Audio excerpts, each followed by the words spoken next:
which way to rhetoric. Classic conversations with Jae Tea and Lo. You never know which way the rhetoric is gonna go. Classic conversations with Jae Tea and Lo. You never know which way the rhetoric is gonna go. Classic conversations with Jae Tea and Lo. You never know which way the rhetoric is gonna go. Classic conversations with Jae Tea and Lo. You never know which way the rhetoric is gonna go. Classic conversations with Jae Tea and Lo.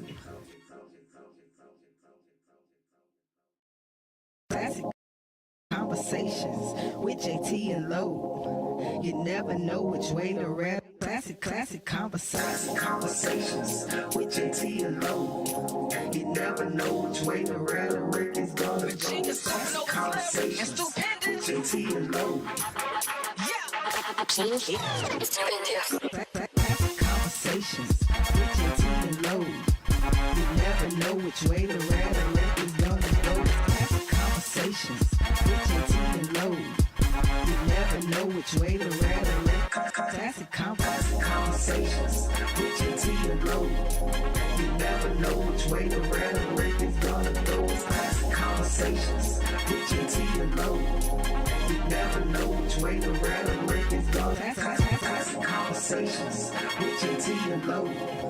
You never know which way the rhetoric is gonna go. Classic conversations with Jae Tea and Lo. You never know which way the rhetoric is gonna go. Classic conversations with Jae Tea and Lo.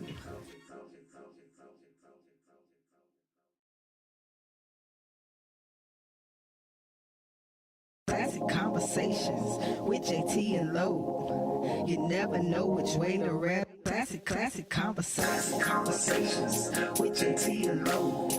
You never know which way the rhetoric is gonna go. Classic conversations with Jae Tea and Lo. Classic conversations with Jae Tea and Lo. You never know which way the rhetoric is gonna go. Classic conversations with Jae Tea and Lo.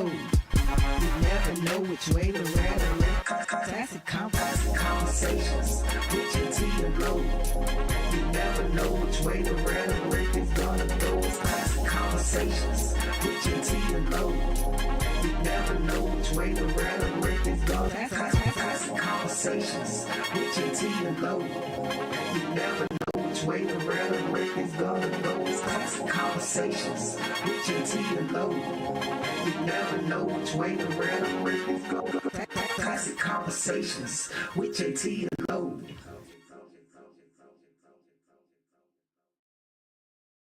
Classic conversations with Jae Tea and Lo. You never know which way to rap. Classic conversations with Jae Tea and Lo. You never know which way the rhetoric is gonna go. Classic conversations with Jae Tea and Lo. Classic conversations with Jae Tea and Lo. You never know which way the rhetoric is gonna go. Classic conversations with Jae Tea and Lo. You never know which way the rhetoric. Classic conversations with Jae Tea and Lo.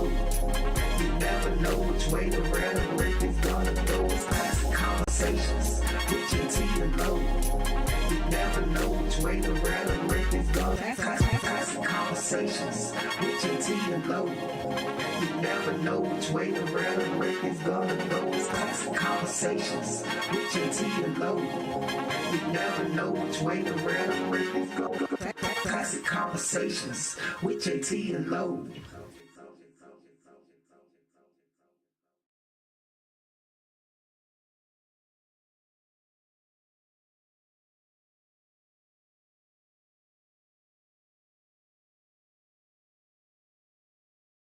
Classic conversations with Jae Tea and Lo. You never know which way to rap. Classic conversations with Jae Tea and Lo.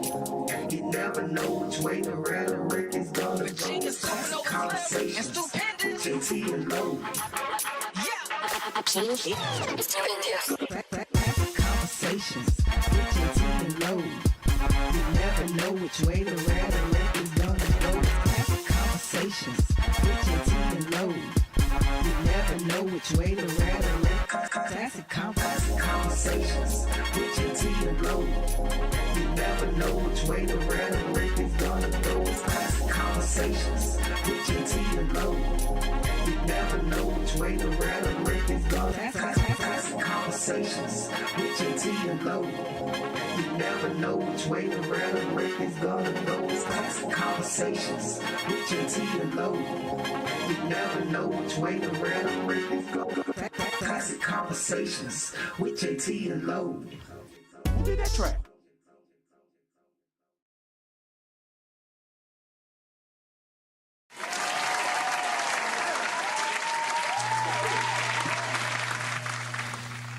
Good evening, everybody. I'm glad you're here. To the people in the front. Nah, I was about to drop some bars on y'all, boy. I'm feeling that way. I'm feeling that way tonight. I'm feeling it.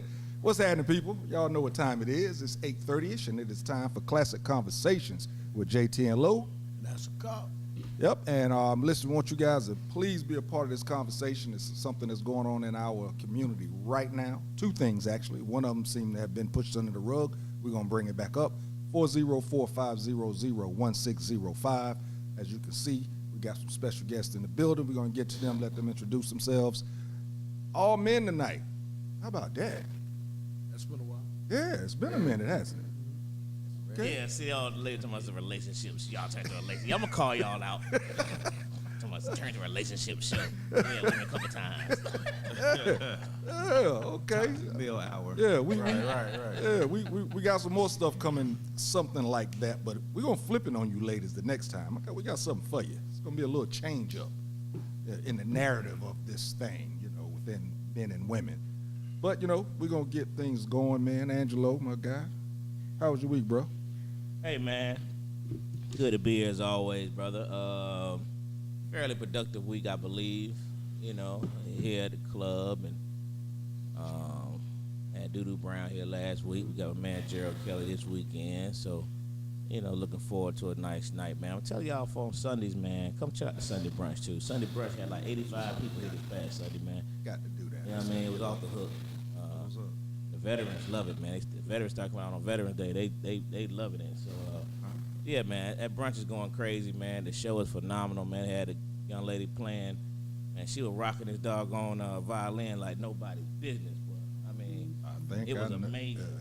It was amazing. I know what you're talking about. Yeah, man, y'all check out that Sunday brunch, man. But other than that, man, everything was cool, man. We talked a little bit a minute ago, man. Some of my detractors here on the panel, however, we had to bring it up, JT. I mean, it would be insane not to bring it up, right? I mean, I was here at the Mercedes-Benz Dome this weekend, man. I thought I was confused for a minute as the game was going. I said, "Dang, man, am I in Pittsburgh? I was just there a couple weeks ago. I thought I got back on the plane, came back to the A, man, because I was a little confused with all the black and yellow, in the dome, man. So that side. Football games and like everybody in Atlanta ain't even from Atlanta, so you can flex about that. But that's not a real flex. That has nothing to do with your home stadium. Your home stadium is your home stadium. With 80% of the people that ain't. So that's not a flex, sir. Saying people from Atlanta ain't got no money. Just That's like saying I got a girl and I live in Atlanta. Like, how hard Are is you that from to do? Atlanta? Yes. That's why you're salty. Born and raised. Ain't no being salty. It's not salty. you salty. The thing about Atlanta is we're such a transient city that we don't have a very firm. You have a horrible fan base. Let's just face You're facts. blaming They're- a fan they're- base that's transient, dog. The fan base is okay. The fan base is horrible because most of the folks from Atlanta don't root for Atlanta. Yeah, because they That makes it. No, that's been the They case. smile and probably put them mixed use buildings up. That Now we got folks coming from New York and LA That has and nothing. Miami. That has nothing to do with That your has everything to do with money. ATL fan base. That's not real Atlanta. All right. Real Atlanta's Clayton County somewhere. Yeah, they did. Okay, I mean, They I see, destroyed the county by I, themselves. but correct me if I'm wrong. MARTA still goes to Mercedes-Benz, right? MARTA still goes there. So that means no matter where they move to, they can make it to the game. Via Boy, I tell MARTA. you. Correct me if I'm tell wrong. you. There's a MARTA. It's Vine City. If I'm not mistaken, Vine City train station is Right out directly front. across the street. Right out It is front. directly across the street. Okay. It is directly across So the street. anywho, not only did Michigan win the Big Ten for the second year in a row, then I get to see my Steelers knock off. And I'm only bragging about it. And keep in mind, my brother, and I know you're going to introduce yourself in a minute, I'm a Falcons fan. They are my second adopted team. I'm not from Atlanta. So I've adopted them. I've had season tickets for the Atlanta Falcons for the last 20 years. All right, so I root for them as long as they don't play the Steelers. If they play the Steelers, so what, John? What different does maybe not making the playoffs? Listen, we've already established that when we lost the first 3-4 games of the season. So now it's just about upsetting. Yeah, style. I like that. Upsetting other folks. You know what I mean? It's about moral victories. And it's about digging at. If you could understood how many Falcon fans were hitting me up, yeah, look, what you gonna do this week? Yeah. I had to deal with that junk all week. I got a couple side bets. A couple of them hadn't shown back up to the club since my side bet. But I'll be here when you get back. I ain't going nowhere. And I'm gonna collect. So, Ain't no good, man. Anyway, all good, my man. So that was a great weekend. I have no complaints.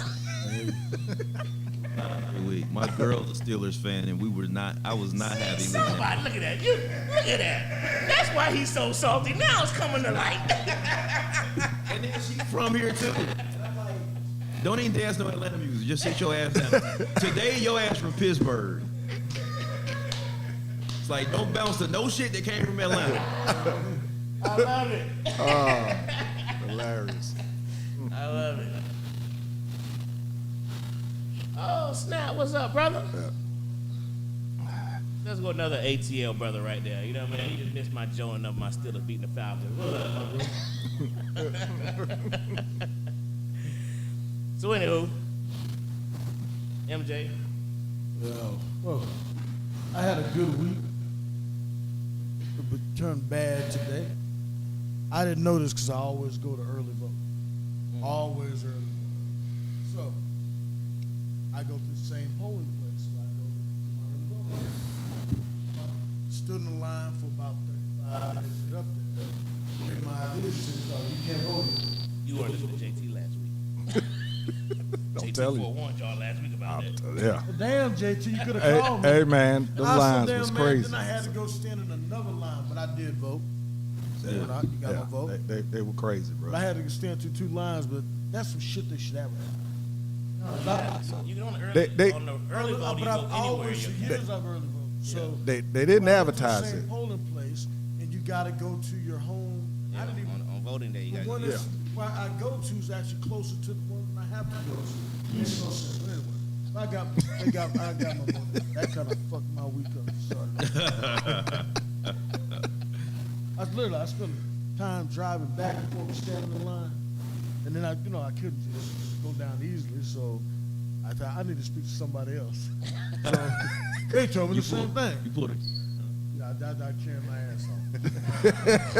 and carrying my ass all the way to the polling station. But that's something they should actually put out there more. I mean, if you put it out on here last week, I wish it was a JT. that shit Telling you, got me bro. fucked up. But anyway, other than that, I think hopefully the right thing happens tonight. So now we're going to be the laughing stock of all 50 states. So what was the issue with you had to go somewhere else when you were trying to vote? Because I'm from Tennessee. I'm only in town for a week. Okay. So, What happens is if you do early voting, you can do it anywhere. Anywhere in your county. Anywhere in your county. In your county. So I thought for years, because it's right up the street from my farm, right. my polling station was right there. But Election day. actually, exactly. Right. Okay. Yeah, so you gotta, that shit. You got to go to your precinct Okay. that's based on your address on actual voting day. Gotcha. But doing early voting, you can go anywhere. Okay. As long as you're in your They sent county. your ass. Not around here. Hey, Otis came out there and said, "Boy, that'll be a 5." He had overalls on and everything. But she could explain it differently. But she just said, she just straight up told me, you're in the wrong place. And I'm not. And then It's just the whole. You was she made it out the stereo right off the bat. This is the whole tone. You're in the wrong place. Going down after 35 minutes of down line, I ain't in the wrong place. But I was in the wrong Yeah, place. you know them old ladies don't care. Yeah, Really? I lucked up because when I found out I was in the wrong place, it was early voting, but I was in the wrong county because I moved. Well, everybody know that, man. I didn't. I promise you, bro. All I knew is you could vote anywhere, but I'd been living in Cobb County all my life, pretty much. So, yeah. But the good thing about mine was there was no line, so I didn't have to wait to find out. Yeah. So, as soon as I found out, they gave me my ID back. I was like, okay, all right, cool. Because I actually just got off the phone with him. He was like, you know what, Jae Tea? That's a damn good question. 'Cause I had no idea because I'd always lived in Cobb County, but yeah, them lines is crazy out there, though, brother. 2 days in a row, I went to early voting, like I always do, and the line was so long. I said, oh, hell no. When you pull in and the line's already out the building, I said, ended up still waiting over there. Yeah, you had to go online and check that. They had this thing where you could check, and they would tell you the minutes of waiting at certain polling places. You all you had to do was go online and Y'all tell give you me every other 130. It was like 100. It was like 130 minutes. Terry, 45 minutes. You should have gave me that out.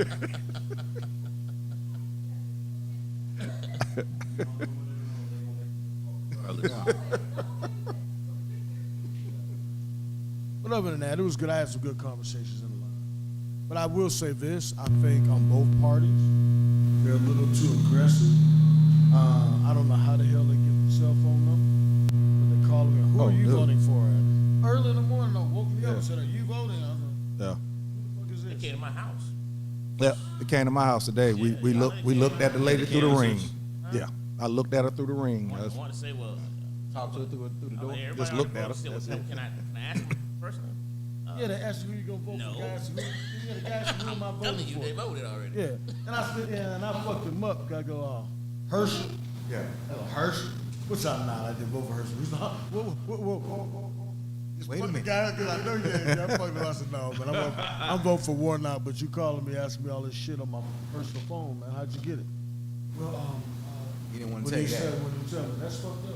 Yeah, They you bought it didn't from take that. whatever website you signed up for, and you signed terms and conditions, not reading everything. on Yeah, terms that's and what it is. conditions. Yeah. That's how I you mean, got they your call you. phone Gotta number. have fun with them. I mean, I would have said Herschel too. I'll have fun with them. Just like telemarketers. You call. stop dead in this traction. Like, Little thing say what does it say? Political calls. I got them all through my phone. All these spam risks. Yeah. Yeah, and they say political call when it comes through. Yeah. You gotta have fun with it. You gotta have fun when they call. I got all that stuff blocked on mine. How was your week, Teasy? Oh, the week was, oh, God. Sports-wise, it wasn't good. All of my teams are on losing streaks. North One of Carolina. them, at least had a tie. North Carolina, North Carolina football, North Carolina basketball, Giants football, they did have a tie. I'm actually hoping that we just have a winning record and not make the playoffs. I'm praying for that. I just want a winning record. I'm good with that. 500. What we play now? 17 games now? Can't be 500. So 8-1. I can deal with that. Because we got a tie. So Oh, we yeah, can y'all be, got a tie. Y'all yeah, 8-1. I'm good That's with crazy. that. I can deal with that. That way, they can't say that the quarterback that we have is okay. We're gonna keep him, type stuff. So I don't want us to make the playoffs and just get on my nerves a little more. Already, packed up a couple of my new hats. Save them for next year. You didn't pack them up, did you? Yeah. Put them in plastic. One of them white. I had to put it in plastic. Yeah, I had to put it in plastic. Tar Heels, I'm always gonna ride with them, but good Lord. Boy, straight, huh? That NIL, bro, got them boys fat. They chilling. Bruh, it's hard to watch. Sunday's game, I actually turned the sound down. I hadn't done that in years. Someone has a preseason #1 ever lost 4 straight before. Nope. I didn't think so. The preseason, we broke a record. We went from #1, 5 weeks into the season. We are not in the top 25. We broke a record. It was wild. Broke a wild. record with that. Yeah, broke a record with that. So, but then Sunday night, Saturday night actually, I did win an award. I was crowned the inaugural Boss and Bossetta's Model of the Year for 2022. That was pretty dope. That was pretty dope. Pretty Ricky, what we call him. Yeah, so, and also, I made it through the whole week with no drinks. Not the weekend, the week, Monday through Friday. I lost 9 pounds. Doing no carbs also. Of course, during the weekend, you gain a couple of them back, then you repeat the process again, which is what I'm doing. This is filled with water. I told you it's going to be elite. It's going to be 3 shows. I'm doing 3 shows of no carbs and no alcohol during the week. I was pretty proud of myself because I didn't think I was going to be able to do it. Now, I was invited out Wednesday night somewhere, but I didn't trust myself. I said, nah. My wife said, hey, babe, want to go to a sear, and some people invited us. I'm like, nah, I don't think I want to test myself out there yet. It's kind of hard to buy a $7 water when I could buy, an $11 cognac. It's kind of hard when you start. It's kind of hard to do that when you're out, but I think I'm strong enough now to do that. But I had to go through that first week, so I'm proud of that. So, like I said, overall, I would say it was a good week other than my sports side of things. Real bad. I looked at some of the old shows too, man. I don't know what made me do it. I just started looking at some of the older shows. We were wilding out, bro. Yeah, no doubt. We was wilding out. And this was before we put Ascocop in the name. We was really wilding out, yeah. We was wilding out with our green screw, just green. I was looking at it on the cell phone. We used to do it on the cell phone, so come a long way. Classic Konversations. So We now on Spotify, by the way. yeah. How about that? Classic Conversations. Well, we moving on up like the Jeffersons around here. Number 1 fan, please give us updates on the Senate race. Yeah, do we really want them? Hey, man, if they already got many people already voted for Herschel, that's a scary thought. That's a scary, scary thought.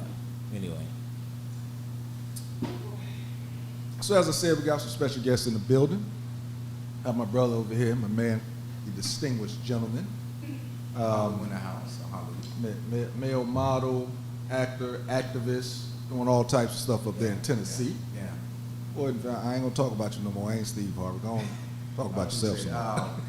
Like my man said, modeling, acting, Black Film Fest. I didn't win, but they had me on TV from Thursday all the way to Sunday.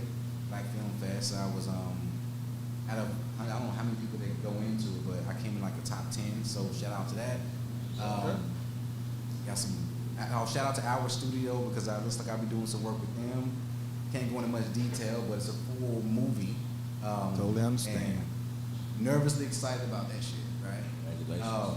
Thank you. And just did Bike Culture Magazine, and shout out to my club, Selected First.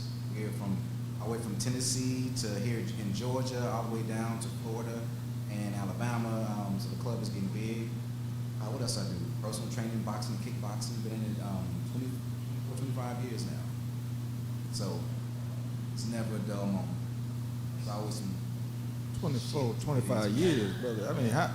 I was like 13 or 14, 41. Yeah, I was gonna say when you said 25, I'm like, bro, About you 24, 25 years. Boxing, Okay. kickboxing. all right, good deal.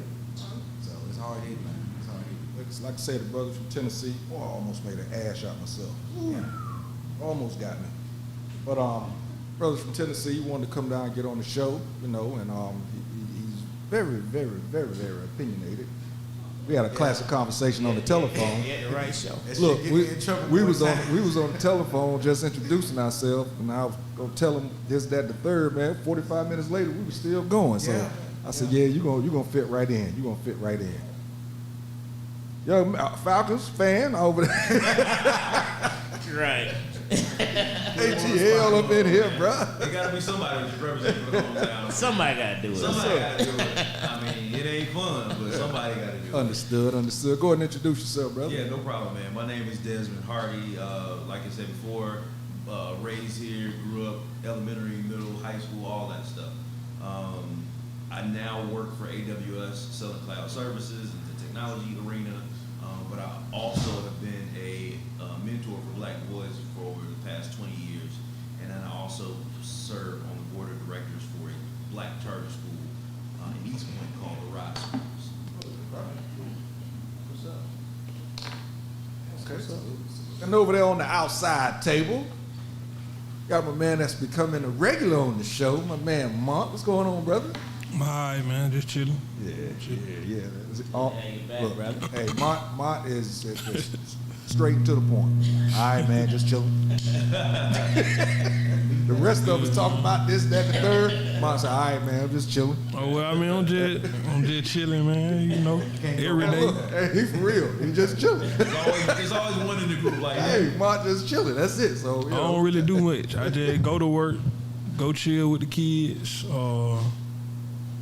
just and chilling. really just do something with them or something. Yeah. Ain't nothing wrong. Ain't nothing wrong with it, I promise you. I promise you. Ain't nothing wrong with it. Nothing wrong with it at all. And of course, Yo, We outside.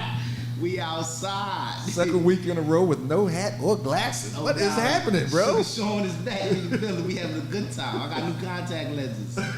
I'm learning how to chill. We chilling right here. We chilling. We chilling on the outside. We on the block. All right, good deal. Well, listen, man. Let's do this. So let's Gonna do the break. do a quick 2-minute break and get right to the topic. I don't want to Hey, start this thing I'm and cut it up. gonna let y'all know we coming back. They coming back hard. We coming back hard. Yeah. Y'all ready to talk about Deion Sanders and the 5 minutes. 5 HBCUs? minutes. Is he a sellout? What you think? Come back. All right.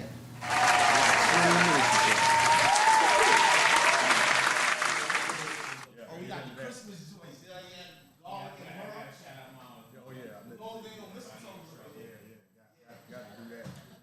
With Jae Tea and Lo, you never know which way to rap. Classic conversations with Jae Tea and Lo. You never know which way to rap. The record's gonna go. Classic conversations with Jae Tea and Lo. Classic conversations with Jae Tea and Lo. You never know which way to rap. The record's gonna go. Classic conversations with Jae Tea and Lo. You never know which way to rap. Classic conversations with Jae Tea and Lo. You never know which way to rap. The record's gonna go. Classic conversations with Jae Tea and Lo. You never know which way to rap. The record's gonna go. Classic conversations with Jae Tea and Lo. You never know which way to rap. The record's gonna go. Classic conversations with Jae Tea and Lo. You never know which way to rap. The record's gonna go. Classic conversations with Jae Tea and Lo. Excellent. There's nothing to tell her. Yo, Cool. She must because I play butch ball. I'm out here to foul. I'm out to get fouls. That's it. What's up, man? This cigarette. I don't like this cigarette. Oh, you saw it. Yeah. Family. Yo, you alright? Everything good? Yeah, that's my guy. Listen. Conversations with Jae Tea and Lo. You never know which way to rap. Classic conversations with Jae Tea and Lo. You never know which way to rap. The record's gonna go. Classic conversations with Jae Tea and Lo. Classic conversations with Jae Tea and Lo. You never know which way to rap. The record's gonna go. Classic conversations with Jae Tea and Lo.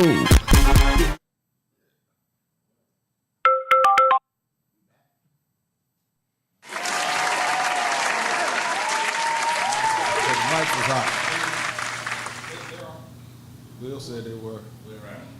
Yo, I don't know if y'all left, if y'all heard everything that was going on. Lucky we didn't talk about nobody bad, but we back. You know what I'm saying? Classic Conversations with Jae Tea and Lo.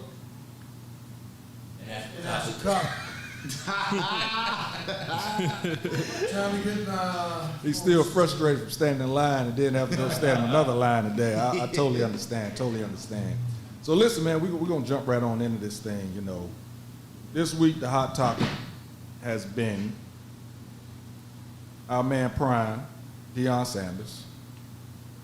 You know, the story on, Deion Sanders started coaching at a HBCU. He's been there 2 years.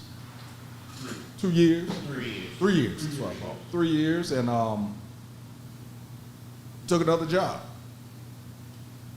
And now that he's taking this other job, it seems people are mad at him for doing so.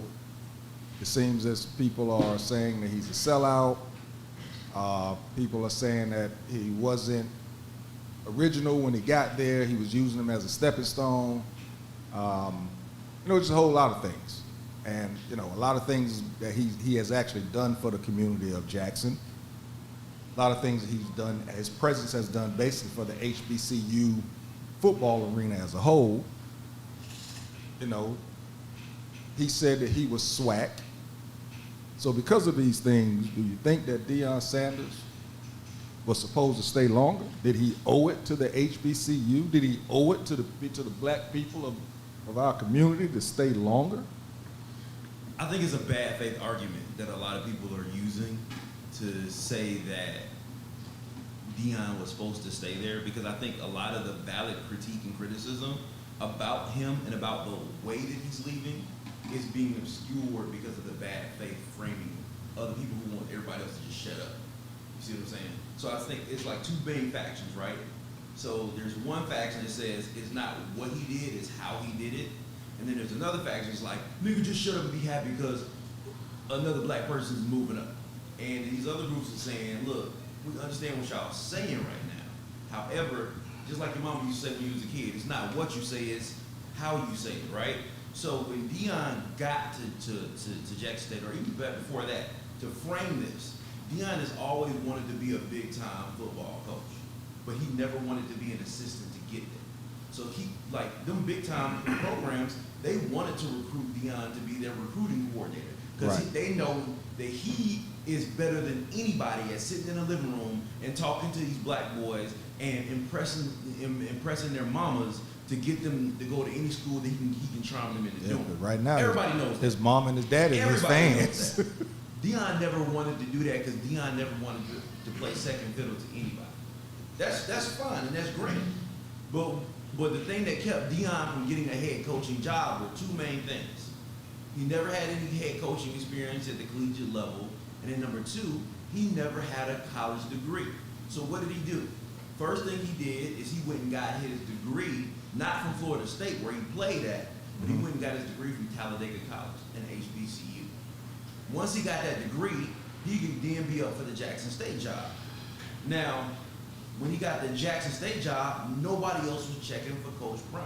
Don't mean that he didn't have the skills, because he's proven that over the last 3 years. Over the last 3 years, he has done things to elevate and amplify the mission of Jackson State. A lot of people talk about how he brought light to HBCUs. That's a little bit too ambitious, because there are over 100 HBCUs, and he didn't do nothing for them 800. He did some stuff for Jackson State. He did stuff for all that. Yeah, I don't know if I agree with that one. Yeah, because what he did. We can talk about that, but yeah, we're gonna get there. My main point. So the critique is when Deion first got to Jackson State, and I can pull clips because I got receipts of things where he said on video, on tape, because you know they like to be on the camera. This is about more than football. This ain't about money. This is a God-given mission. God called me collect and told me I needed to be here. So you know, for black folks, when you start invoking God in this heavenly mission in your vocation, it means more than just a job at that particular point when you're using that with black folks, because you know how spiritual we are as a people. So when you say this is a God-given mission and this is a calling, and then you dip at the first opportunity to make more money or have more prestige or whatever, that leaves a bad taste in people's mouth. Ain't nobody mad at Deion because he's moving on. Ain't nobody mad at Deion because he's making more money. It just left them with a bad taste in their mouth, and they wanted to critique that. But the other folks saying, no, y'all shut up because y'all just need to be happy because Deion moving on. If I can say anything, let me say this. Portion where, he didn't have a college and all of that stuff.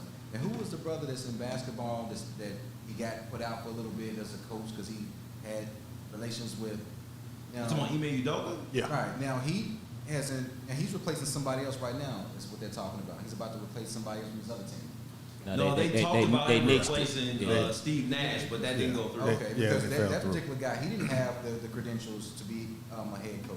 Steve Nash, right. Okay. And they're gonna put Udoka over there. So I think about that when it comes to Deion. Now remember when Deion had that primetime show, he was on the panel, The and they NBA wanted and college football are two. right. But the caveat is this: it's not for him. It's not about money, as people want to say. But then he was on that panel. He had his own show with those other gentlemen for the NFL. They wanted to pay him less than the other two guys, his counterparts. So he dipped off of the show for that. So those things I think about when I hear people speak about the whole situation. That's one. And the last portion is, as far as the community. Everybody know he did a lot for the communities and all the HBUs, but he don't know anybody's shit. They wasn't in the weight room when he was working out, you know. And he did a speech and he told everybody that's for you ain't really for me. You know, so he doesn't know anybody anything. You know what I'm saying? When I watch people moving up, doing that thing and starting to make money and making moves, you should make moves. You shouldn't be stagnant just because the community wants him to move a certain way. If he did that, what's those guys? Everybody knows that Olympic picture with all the brothers holding their fist up. Y'all know they got kicked out of the Olympics. Carlos and Tom. Right, they got kicked out of the Olympics. And then they end up homeless. Wife left. I think about that. Then I think about Thomas Smith and John Carlos. Okay, yeah. And then what's the brother from Good Times? And he stood up because he didn't want James Evans? James Yeah, Evans. he got tired of No, being.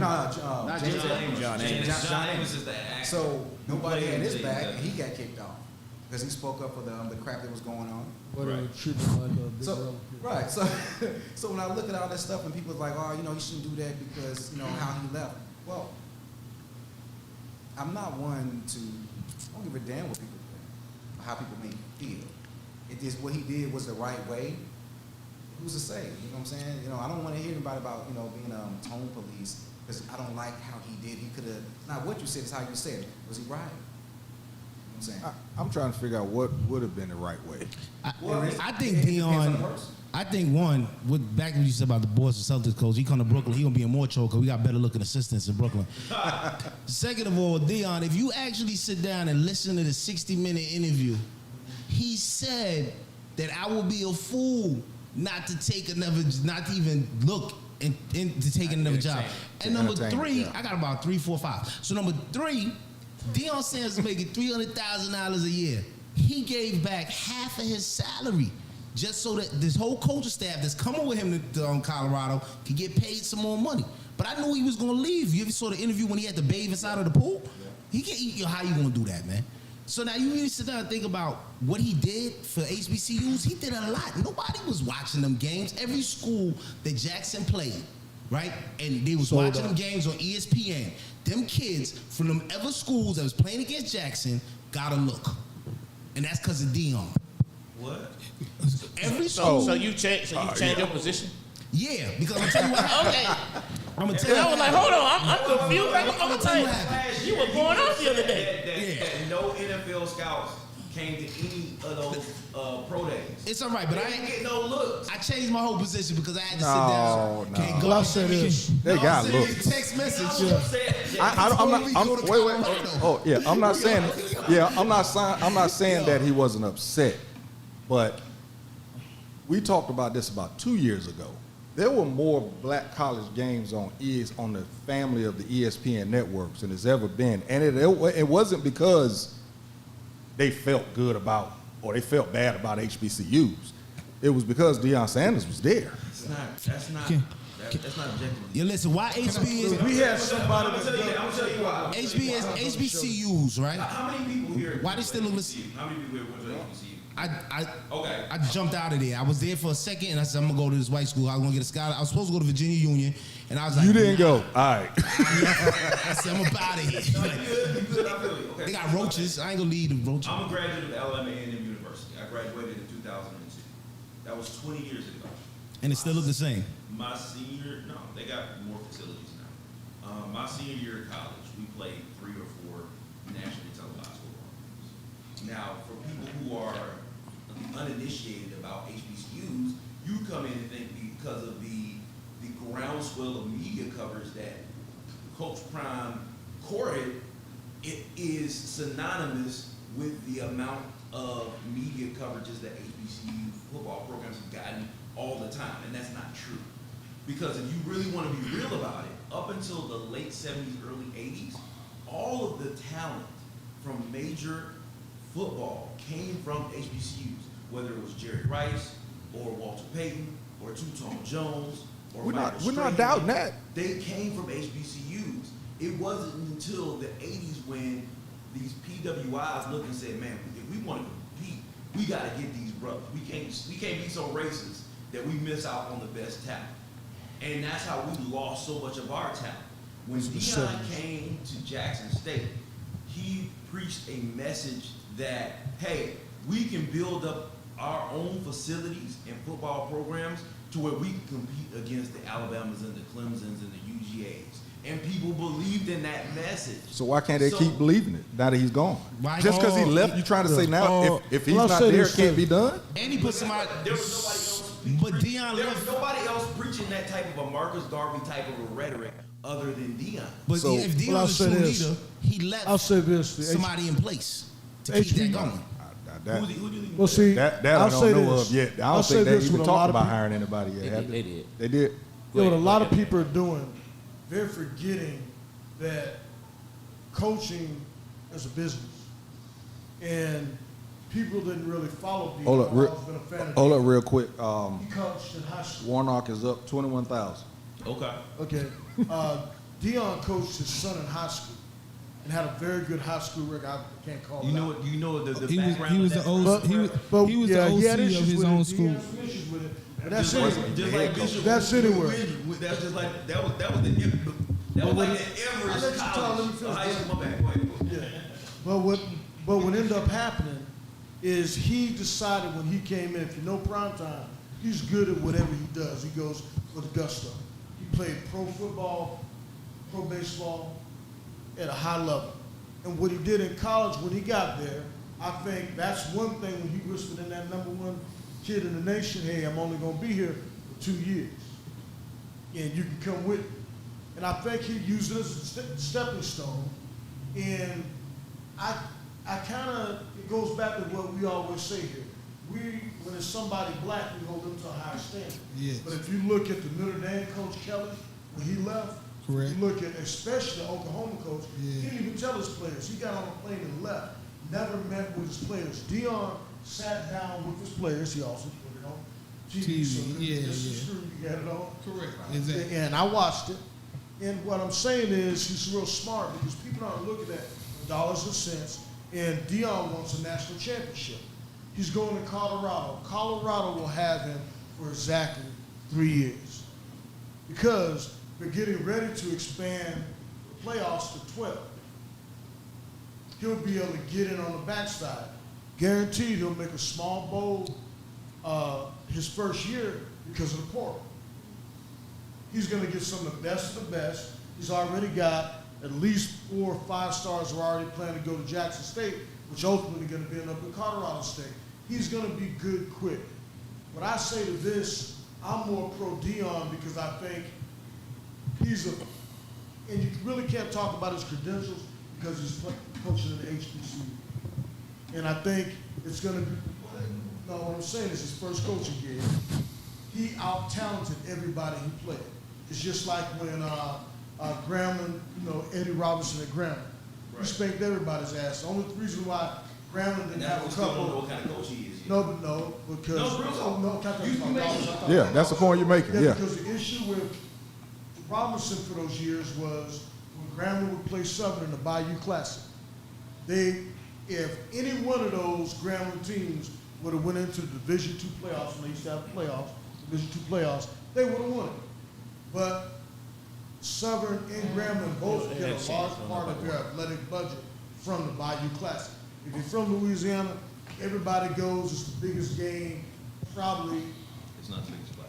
oh, yes. No, the Magic City Classic is the biggest. Nah, the Bayou Classic. Bayou Classic. They bring that to Giant Stadium in New York. All the way back. Wait. Magic City, The Bayou But Classic. let me get back on top. I'll put 100 on it right now. Hold up, Google. Yeah. I double down with you too because I know Yeah. you're right. Pull up the pool right now. No, I'm going to the Bayou Classic. Man, Sir, you got a phone. It's what you Pull know. up It's the what pool you right know now. about, what you're familiar with. Yeah. What I'm saying basically, What school? what I'm saying But you is, didn't go to HBCU. Dion Magic has City, done- They know. Magic City Classic. Right. Dion did a better chance.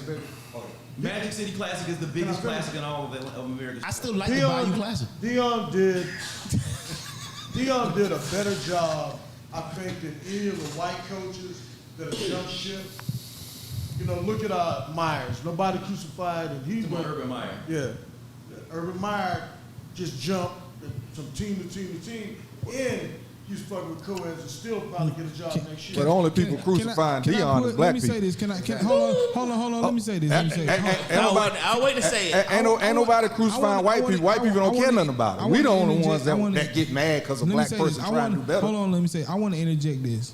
I think we crucify everybody. We do crucify the Lincoln Rileys. No, we do not. We just not on a big media level because we don't hold a big media spot. You only got like 3 black commentators on TV. Just say Hold on, Facebook. hold on. No. Ain't Hold on. nobody crucify Lincoln Miles on But my let me say Facebook this. page. We Not let me say one. I've seen it. we Black crucify them in our group chats. You know what I'm saying? I'm in several sports group chats. And I'm not just saying the Lincoln Riley. We crucify everybody to a certain extent. All right. I know black now, Florida but let me fans say, that hated Urban Meyer when he yeah. left. Let me when he say left this. Florida. Let me say this. What Florida fans. I think our biggest problem because I had a couple. I've been having conversations about this Dion thing forever, and what I realized through the different conversations. We as black people have a problem when people elevate. People what? What? Elevate. Elevate. Yeah. So Dion's elevation made us uncomfortable. Like we didn't realize it because like he said, some people follow. Because let me say this: I went to Clark Atlanta, and I'm from Georgia. So in actuality, I root for Clark Atlanta University, my alma mater. And I root for the University of Georgia because I'm from Georgia, right? Those are where my allegiances lie. When Dion went to Jackson State, because he was preaching the message of what he was saying, people followed that message, and people resonated with that message, and it made us start to, pay attention to what was going on at Jackson State, right? So when he led with that message, that's what we gravitated towards. Him leaving now is him now stepping away from that message. So the people who gravitated towards him for that message are the people who are upset about it. But there That's are all I'm people saying. that ain't And it that don't don't, mean they don't that that, they but no, crucify but you. there are Yeah, people yeah. that don't know shit about Jackson State. They don't know shit about football. Right. They're just black people that just grabbing onto the caboose and riding it. Now, what you're saying about Lincoln in sports groups, I get it. These people are sports people that's crucifying them that may have interest in that team usually. But with this thing, bruh, there are people speaking on Jackson State that's never been to Mississippi. There are folks that had Jackson State closed Right. a year, all the last 3 years that ain't never been to Mississippi. Correct. And this is what I'm saying. We will, when Lincoln left, if nobody, what Lincoln left Oklahoma and went to USC, Lincoln right? Riley left Oklahoma for USC. I know a lot of people from Oklahoma that's on my timeline.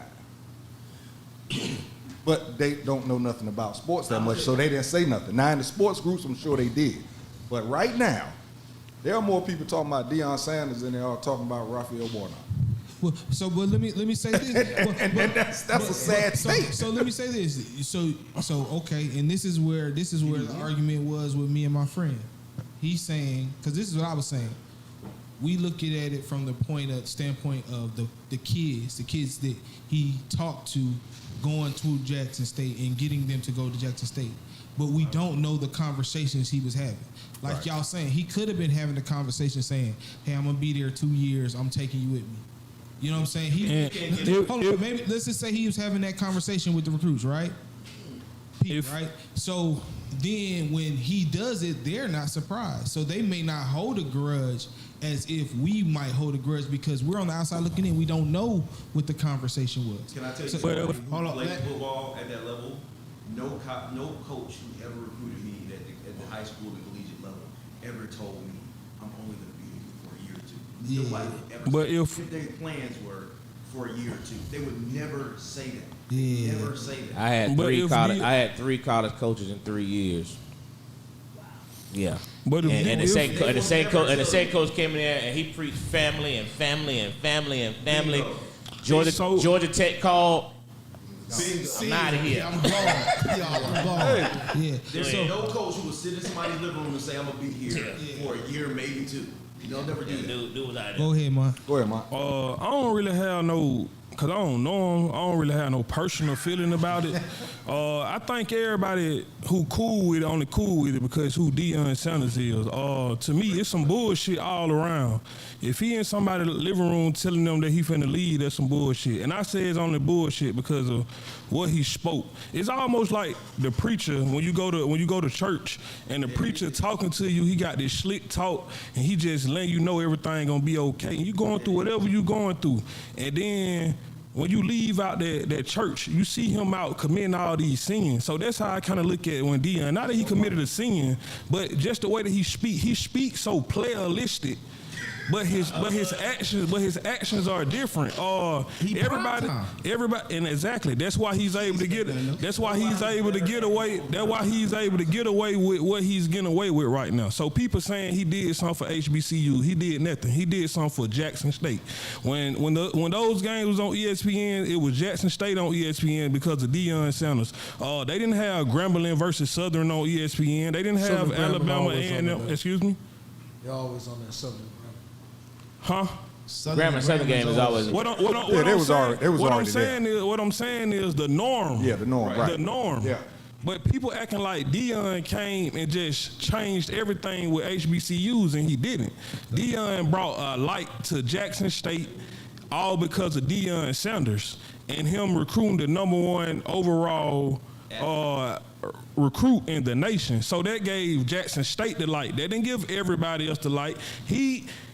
If he wasn't talking the way he was talking, then it'd be different. But he was talking about building up HBCUs to compete with the Power 5 schools. Now, whatever he had going on at Jackson State, whether it was the water, the way he was living. They stole his jewelry. They stole his jewelry, whatever. All of that, we can't do nothing about that. But when you sit around talking like you finna build something up, and you don't, because what people not realizing is, everything that Jackson State was going through before Deion left, they finna go right back to that.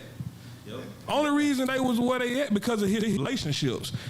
People talking about he gave the blueprint. Only blueprint he gave was get somebody of a big name to come in and be coaches and use their relationships to get these kids something. He used his relationship with Michael Strahan to get them the clothing. He used his relationship with the airline to get them to fly. And all his relationships got them what they got. All the other schools not gonna get it.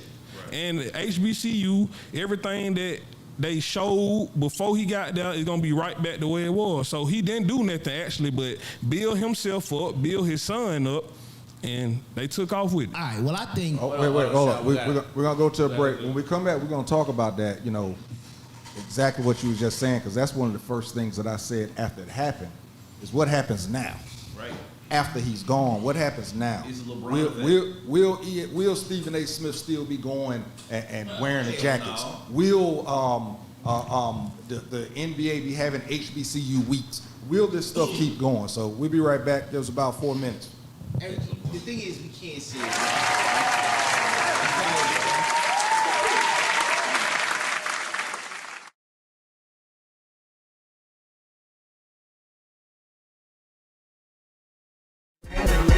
Classic Konversations with Jae Tea and Lo. You never know which way the rhetoric is gonna go. It's Classic Konversations with Jae Tea and Lo. You never know which way the rhetoric is gonna go. Classic Konversations with Jae Tea and Lo. You never know which way the rhetoric is gonna go. It's Classic Konversations with Jae Tea and Lo. You never know which way the rhetoric is gonna go. Classic Konversations with Jae Tea and Lo.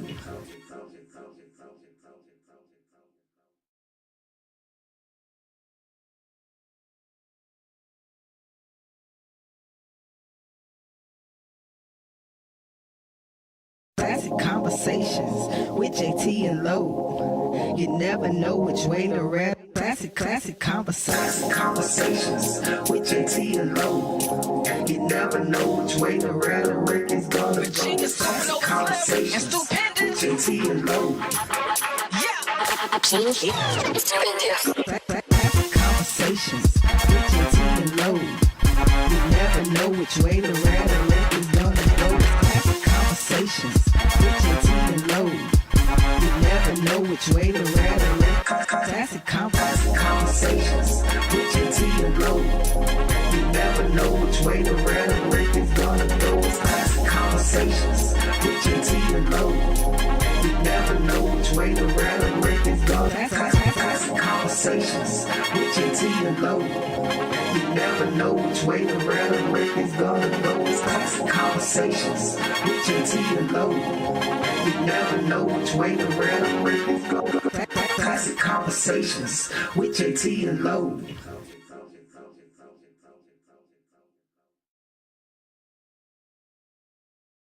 Classic conversations with Jae Tea and Lo. You never know which way the rap. Classic conversations with Jae Tea and Lo. You never know which way the rhetoric is gonna go. Classic conversations with Jae Tea and Lo. Classic conversations with Jae Tea and Lo. You never know which way the rhetoric is gonna go. Classic conversations with Jae Tea and Lo. You never know which way the rhetoric. Classic conversations with Jae Tea and Lo. You never know which way the rhetoric is gonna go. Classic conversations with Jae Tea and Lo. You never know which way the rhetoric is gonna. Classic conversations with Jae Tea and Lo. You never know which way the rhetoric is gonna go. Classic conversations with Jae Tea and Lo. You never know which way the rhetoric is gonna. Classic conversations with Jae Tea and Lo.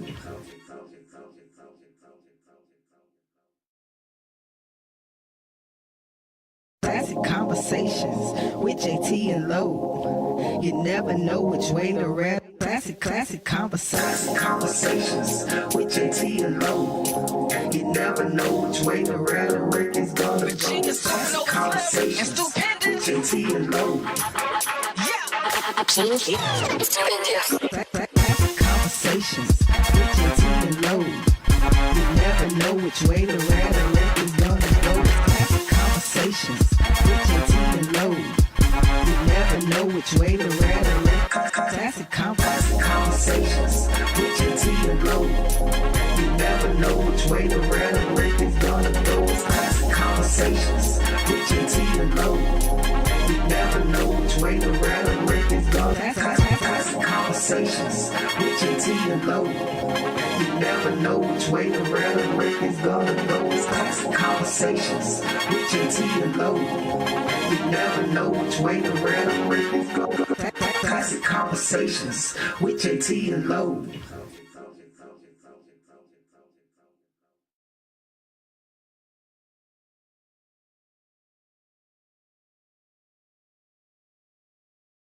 Classic conversations with Jae Tea and Lo. You never know which And he way the says, rap. we're gonna win, Classic win. conversation. Come in, you lose, lose, lose. Wins and losses is a whole different. We're talking about this is bigger than football. The only JT, reason we we know back. what Dion As said. y'all we can back. see, the conversation Yeah. didn't The stop only during reason the we know break. what Dion said It's been is going because of nonstop. Dion. Go ahead, Jay. I promise. Oh, yeah. Go ahead, Yeah. Yeah. Hey, man, we back. Classic Conversations with Jae Tea and Lo. There we go. Yep. All right, so listen, man, we're gonna speed on with this. We're still on this Deion Sanders thing, but we're gonna talk about now what happens now. Hold on, JT. In regards to- I didn't get a verb in on that. I want everybody else to talk. Okay. All right, real quick. Couple things. You know, Deion Sanders. What Mike said, 100% true. He did use his relationships to do certain things for Jackson State. You know, the American Airlines with the flights, Michael Strahan with the suits. You know, Walmart with a whole bunch of stuff. But that's doing something, in my opinion. That's a fact. That's doing something. He brought something to these kids that some of them never had. Some of those kids were never gonna get they would never be able to get a Michael Strahan suit. Some kids have never flown before. You know what I mean? Now let's go to the city of Jackson. All right, we know Mississippi, one of the poorest state. Mississippi is the poorest state in the country. Jackson, one of the poorest cities in the country. Can't get the water right. You know what I mean? But he still took that challenge on. He brought revenue, and when we say he didn't do anything for other HBCUs, totally disagree with that. Because one thing we know is this revenue sharing. All conferences have revenue sharing. All games, there's revenue sharing. Everywhere Jackson played was sold out, whether they were home or away. They did the data on some of the away games. How many sellouts did they have over the last 5 years? Most of them, none. But when Jackson hit the field, games were sold out. That brings revenue to Jackson. That brings revenue to the city they went to. That brings revenue to the city, the hotels, the stores. It was a benefit to all of them. Talk to him. And when they say he used them, well, if you remember when they first hired him, Deion didn't go seek out Jackson. Jackson seeked out Deion. Deion didn't say, I'm going to a HBCU. The HBCU came to him. How many? And then he well, regardless of how many were after him, It's relevant. he had it's not relevant because he could have said, nah, I don't want to do that. I'm gonna wait.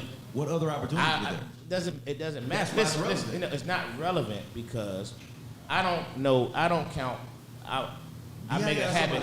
I make the same way that Jackson State got somebody. Okay, that's the point I was gonna get to. But I make a point not count folks' pockets. But I'm going to assume that Deion Sanders Deion is worth $40 not million. hurting for money. He's worth $40 million. Okay, I'm going to assume he's not worried about what the next state coming to this house, okay? So, with that being said, for him to take on a job making $300,000 a year, and then I donate half of that to the building of a new facility. Oh, by the way, Jackson has a brand new football facility. That looks dynamic. Jackson wouldn't have gotten that without Deion Sanders. Now, you got Hugh Jackson is now a head coach in the HBCU. At Grambling. Is it Grambling? I can't remember the Eddie other one. George is at Tennessee State. It's Tennessee State, but there's one more who's not as well known. And then Deion brought on a coaching staff of a bunch of former NFL players and coaches. So he brought an environment to these kids. And he brought in and allowed some of his other coaches to bring environments to these kids that they weren't going to get. They now have a TV contract. So it's not Jackson has a TV contract. The HBCUs have a TV contract. That's a fact. That's what I'm saying. So we can't say he didn't do anything for the other HBCUs because he did. It benefits all of them. So yeah, did they use each other? Sure. It's not the American freaking way. Capitalism. Yeah. That's what it is by definition. And where's the you know what I'm network? saying? So, but is he leaving Jackson in a better state than it was when he got there? Come on, we can't deny anything. And the network gonna be on prime. Why does everybody see? I will say this though. Why is there this You underlying just had a assumption? negative. You had Why a is there negative. an underlying you had assumption? A negative, you had a negative. I think you had a little negative. Why is everybody I'm assuming positive. that it's gonna fall apart because he left? I don't think Mine so. was positive. Oh, you okay? You're I was positive.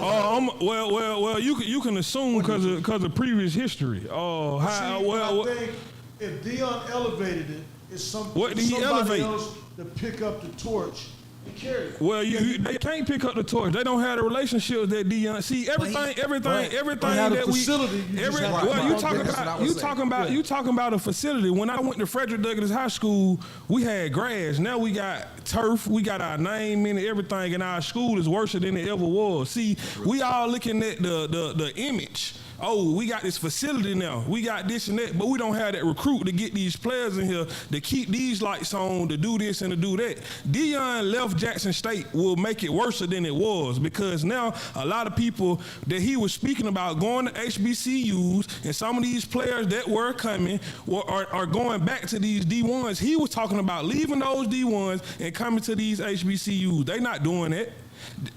Jackson State got players jumping in the portal that's not even going to Colorado. Some of them don't even know where they going, but they came to Jackson State because they wanted to play with Deion. Deion was accepting everybody to build himself up, but Deion is Deion primetime Sanders, so everybody's going to find a way to look at the greatness. Oh, they got this, they got this, they got that. They don't really have nothing. Everything is going to go back to where it was. Trust and believe. So let me ask you this. But So Deion never said. go back to that Deion question. never said one time when he took the job, "I'm here for the next 10 years." Never said that. He never said That's that. what I was going to ask. There Wait. are parents who are Go back to speaking what y'all out said a now. minute ago. There are parents who are speaking out now saying when Deion came and sat on their sofa, he never told them, "I'm going to be here the whole 4 years." He never made a commitment to any of them saying, "Don't worry about it. I'm here for you. I'm not going anywhere." let He me ask never you this. made that commitment to not one of those kids. And those kids, if you listen to the whole interview, he sat there in that chair and gave everybody an opportunity to ask questions.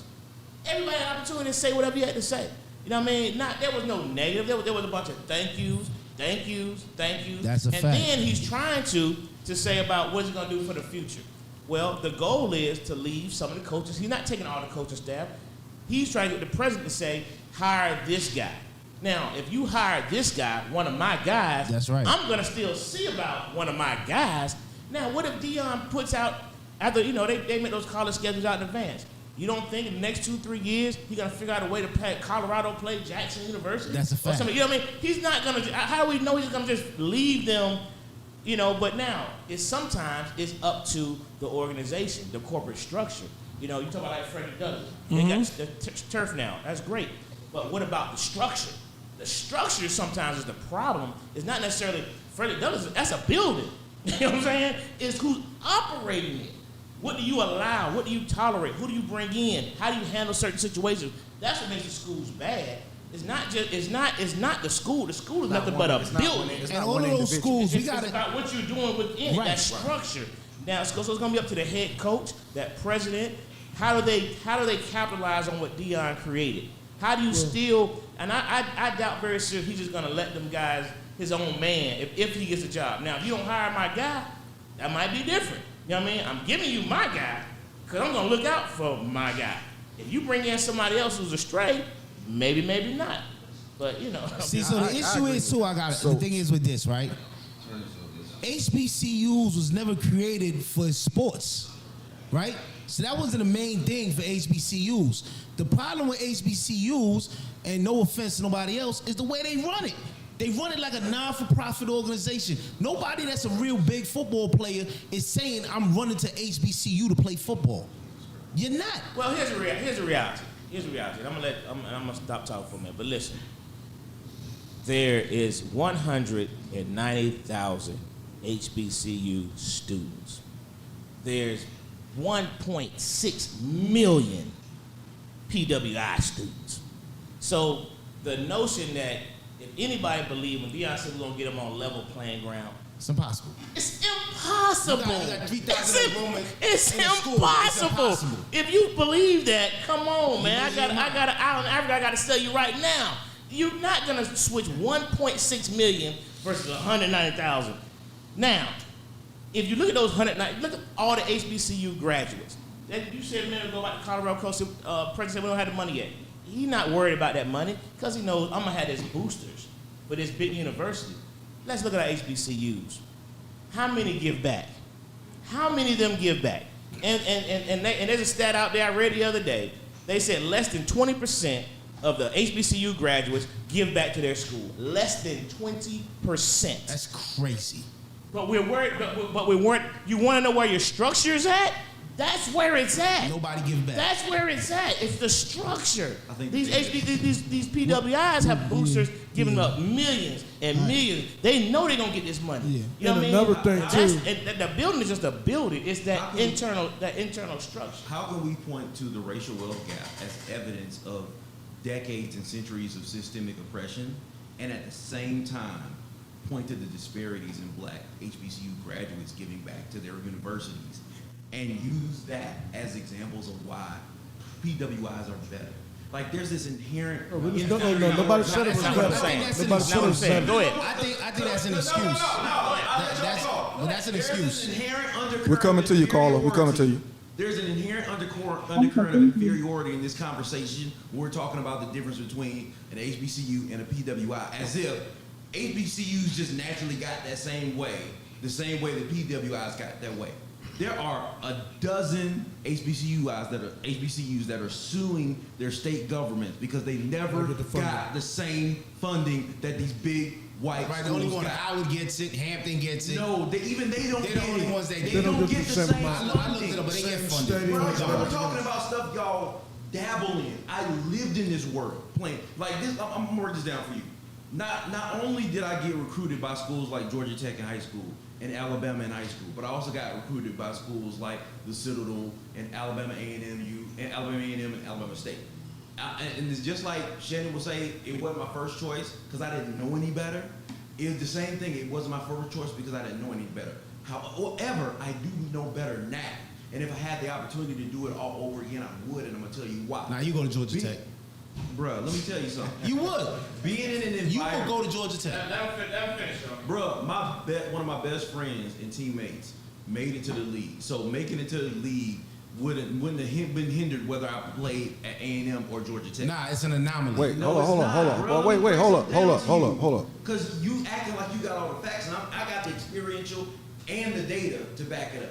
And I'm telling you, we talk about this thing as if HBCUs are somehow feed the children of colleges. And Dion came down there and gave them niggas the wheel and taught them niggas how to use fire and shit. Man, that man didn't do none of that, man. Hold on. Hold up. Hey, hold up. I'm gonna say one thing and I'm done because I'm not gonna do. I got one thing to say. My issue with this whole conversation is You went to HBCU? Sean, will you stop for a second, bro? my issue with this whole conversation is we look at moving on to white institutions as elevation, and we need to have a serious conversation around how detrimental black flight is, because black flight is as detrimental as white flight is from our communities. Because just like we move out of certain hoods and we sell grandmama house, and then them same white folks 20 years later come back and gentrify that spot, and then we get upset that the spot ain't no more the spot, and our culture is no more the culture. That's we not do it. the same thing with black culture. That's not it. Nah. Well, hold up. I'm gonna let you come back. We got a call on the line. Caller, go ahead. State your name and what you're talking about. I gotta leave. Can you hear me? Dion on the Yep, phone. we can hear you. How you doing? I'm doing all right. My name is Tanya, and I'm from Mississippi. Turn her up some so we can hear it. All right, can you hear me now? Yeah, we got you. Go ahead, young lady. All right, my name is Tanya. I'm from Mississippi. I wanted to let y'all know y'all are gentlemen, and y'all have been doing really good talking. I wanted to talk about Dion real quick. You know, in the game of business, when you want to hustle, one of the easiest things you can do is upsell yourself, especially if you've been out of the game for quite some time. You know, with Dion losing his soul and everything, he needed something good to turn around his self-image. So I can see why he was going to come and basically build about him. But, you know, with him being prime time, it's all a numbers game. Hold on, young lady, because you're a little muffled right now. Hold on You one probably have your second. phone on speaker. Take it off Yeah. speaker. Are you on a speaker? Take it off speaker. Okay, sorry about that. Can you hear me now? Yeah. Okay. So, like I was saying, with Dion, it's all a numbers game. Anytime somebody is dealing with the industry and they've had something that has set them back, for him, it may have been his toe. They always need something to build themselves up with. Now, am I saying that he was using Jackson State just to build himself up? Not necessarily. It's an equal game. Anytime somebody has a football player or a football coach that does well for them, that brings in revenue, that brings in money, of course they're going to be welcome to the exchange. So I would say both Dion and Jackson State used each other properly to get where they needed to go. Jackson State needed the revenue. Dion needed the publicity. So it was a fair balance of the both of them. Now Dion's moving on. A lot of people here are mad, but that's understandable. When it comes to HBCUs, though, I attended an HBCU and I attended a PWI. I went to the University of Houston and Texas State University right down the street. One of the things I can tell you is that there's corruption in both places, but I will say that HBCUs are more evident. You can see where the corruption comes in, where the money goes.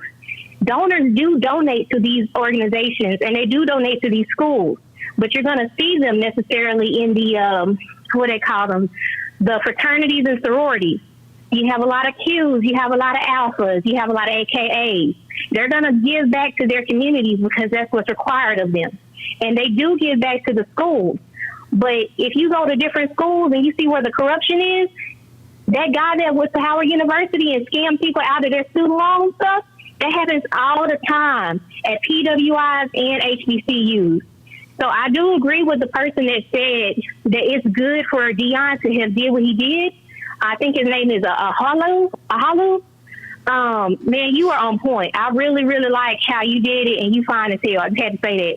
But I will say that a lot of people don't realize how much corruption there is in the PWIs because they don't see it. A person will take your money and donate your money to somebody else's salary. I found that out. One of my professors, she wasn't even getting paid by the university. She was getting paid by donor money, and she had more degrees than anybody else in that place. They would not let her get tenure. So I disagree with y'all who say PWIs are better than HBCUs because there's corruption in all of them. It's all a numbers game, honey. But y'all been on point. I really enjoy what y'all are doing, and I look forward to seeing more of this. And I hope you had that fine guy back on again because he is fine as hell. Wait. He got him blushing right now. Hold on. He blushing. Look at he smiling. He like, yo. I bet he got a big dick, too. Mm. Oh God, we appreciate you calling in. Listen, keep watching. We're gonna put his IG up so that you can get in his DM if you want to. All right. Make sure it's spelled correctly because I'm gonna need these ladies to compete with me. You know, I'm telling y'all from Mississippi, but I can make my way to Atlanta. Ain't no problem. Suck it now. Hey, well listen. Yeah, you see the connection with HBCUs? Hey, this man is the distinguished gentleman. He can get to you. So, hey, make sure you put his IG up there, man, so that woman can get in his DM. Please do. Put that up there. Yeah, make sure it's spelled correctly too, because if I find another guy with his information and it's not him, I'm coming to y'all. Make sure that man's name is spelled correctly. We got I like that. I like You can put that on something. There it goes. We're up there right now. All right. Go and hit him up. From 8 to 5. I'm gonna be in your DMs, you fine, man. Well, look at Classic Konversations. We matchmaking now and everything. Word. Yeah, you see what Dion just did? Yeah, that's the problem. No, If it wasn't for but I'll say this. Thank y'all. I'll say this. I don't think. Thank you for I calling, wasn't young lady. saying that Dion's move was better because the schools were better.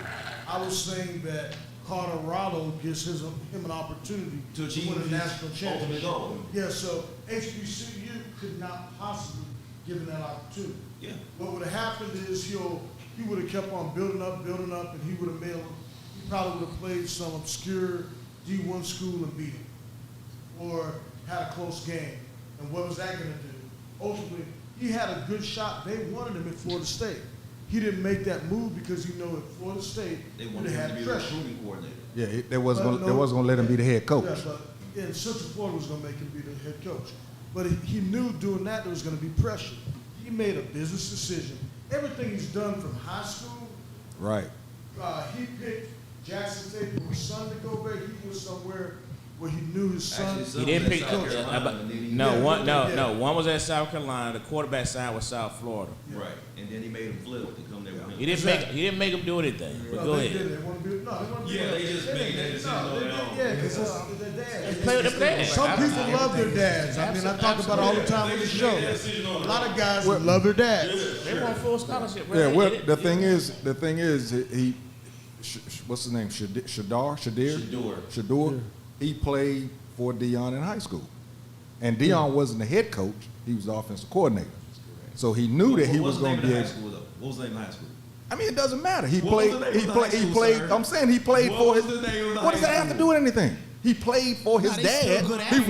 wanted, but he played for his dad, so he wanted to play for his dad again. That's what the point I'm making. But what's wrong with that, though? I don't understand. Why, Like, how can he make him Well, they had some leave scandal one with the school and go but to it the other wasn't- school? It wasn't due to Deion's Deion. It smart. was due to who he hired. Deion's going to He hired. Colorado because he wants to be part of that 12-man playoff in a couple years when he goes. He ain't getting there. That's not why he's going to Colorado. He's No, going to That's a college. stepping He stone. going to going to Colorado because he got Stepping 30 stone. million. And let me just say this. He's going to There's win not- Colorado. Watch. There's not one point ain't that I ready. made that I tried to make in reference to a PWI being better. There's that. Nobody did. Didn't I don't think nobody made that statement. I said 'Cause underlying 'cause- assumptions. No, that's No, I ain't You know saying how that. underlying assumptions The work. point- my whole opening statement was simply about what I felt he brought to the city of Jackson. It had nothing to do with, I didn't even talk about the new job yet. It had nothing to do with it. It was about what I felt like he brought to that city. And we have a lot of dialogue saying he didn't do anything. And I'm like, how can you say he didn't do anything when all these things happened? He did a lot of things for Jackson. He did a lot of things for Period. Jackson. And not just for Jackson, but for HBCUs. No. That No. How He did he get a just TV broke it contract? down. No. All the He HBCUs. broke the TV contract. Individually, he brokered the TV contract. You don't think he played a major role in that? You tell me. You give me the evidence. You made the claim. You gotta come up with the evidence. I mean, They Props, I simply was a said it. What do you commentator. mean? If you make a claim, it's incumbent on you to come up with the evidence. Okay. The only evidence I have is Deion came on there and said If I that say what he you a broke. crackhead, I better have a video of you smoking crack. No, that man has shown what he's doing. I mean, I don't know what you mean. He's shown it. Everything. You can't say this everything man he is said- responsible for a TV deal if you. What can't I'm provide saying, I evidence. didn't say he's not solely responsible. I'm saying if Deion wasn't there, they would have had that TV They wouldn't contract. have had that TV That's deal what I'm at all. saying. Even- It would have been even consideration. He wasn't gonna I'll get the say TV this, deal. man. Even- That's the I would say evidence this. is what The he did evidence for is Jackson there. What do you State. mean? No, but hold on. What The do you evidence mean? is They haven't had a TV contract since BET. you What talking. year Hold before up, Deion hold up. showed up on an HBCU campus, I played on national TV game. But you When talking BET 20 was owned years by, ago. by Bob Johnson, and you ain't seen it since. When did And you ain't seen it since. Okay, so when did you graduate? 2002. You graduate. I graduated 2001. Okay. You telling me now in 2022, how many players came out of black colleges last year in the last 12, 10 years and went to the NFL? No, Yeah, in the last 12 years. Hundreds. No, No, they they did not. Yes. The Yeah. last 12 years, Yes. nobody went to the NFL. Yes, they do. Hold up. Wait. Hold. Look. They just said Look. They do. Look. man, In they the last do. 12 Look. years. Listen. A lot of players do not get. A lot of players don't get drafted highly, but there are a lot of players from HBCUs Correct. in Yeah. the NFL. I promise you. Dante Rogers Kamara didn't win number one. Google Robert Mathis. Dante Rogers Just Kamara Google went Shaq first round Lawson. draft pick. Let me to the say this: Arizona South Cardinals. Carolina has three Carolina players State. that came off of that team last year that beat Deion in the Celebration Bowl that are playing in the NFL right now. yeah. You mentioned Shaq, and he's from my Jackson hometown. State. DN is playing in the NFL right now. So it's the plenty of players that go from however, HBCUs and I got to you, the Terry, NFL. however, yeah, they've always gonna have players come out. Man, But- Herschel winning again. But how many of them were invited to the combines? Not last year. None were invited last All year. right, now who talked about that prior to Deion coming? Whoever He- talked about he it? did. Where, Brought that up. oh, okay. All right, we'll be right back. Y'all got But how many is he putting in the league though? Yo, bring me. Yo, bring me a list. You know damn well.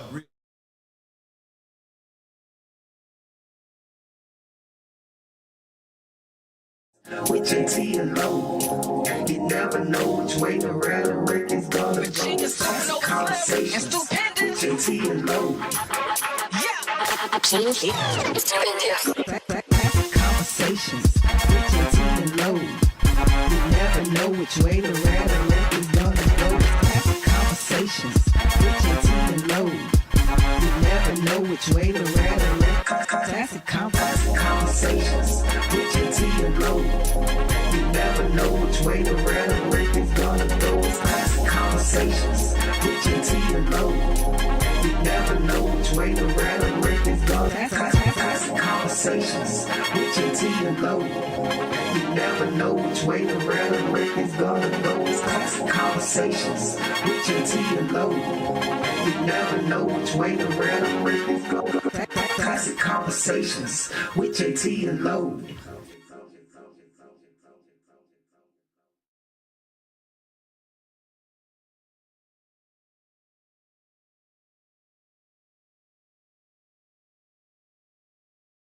Classic Konversations with Jae Tea and Lo. You never know which way to rap. Classic Konversations with Jae Tea and Lo. You never know which way the rhetoric is gonna go. Classic Konversations with Jae Tea and Lo. Classic Konversations with Jae Tea and Lo. You never know which way the rhetoric is gonna go. Classic Konversations with Jae Tea and Lo. You never know which way the rhetoric. Classic Konversations with Jae Tea and Lo. You never know which way the rhetoric is gonna go. Classic Konversations with Jae Tea and Lo. You never know which way the rhetoric is gonna go. Classic Konversations with Jae Tea and Lo. You never know which way the rhetoric is gonna go. Classic Konversations with Jae Tea and Lo. You never know which way the rhetoric is gonna go. Classic Konversations with Jae Tea and Lo.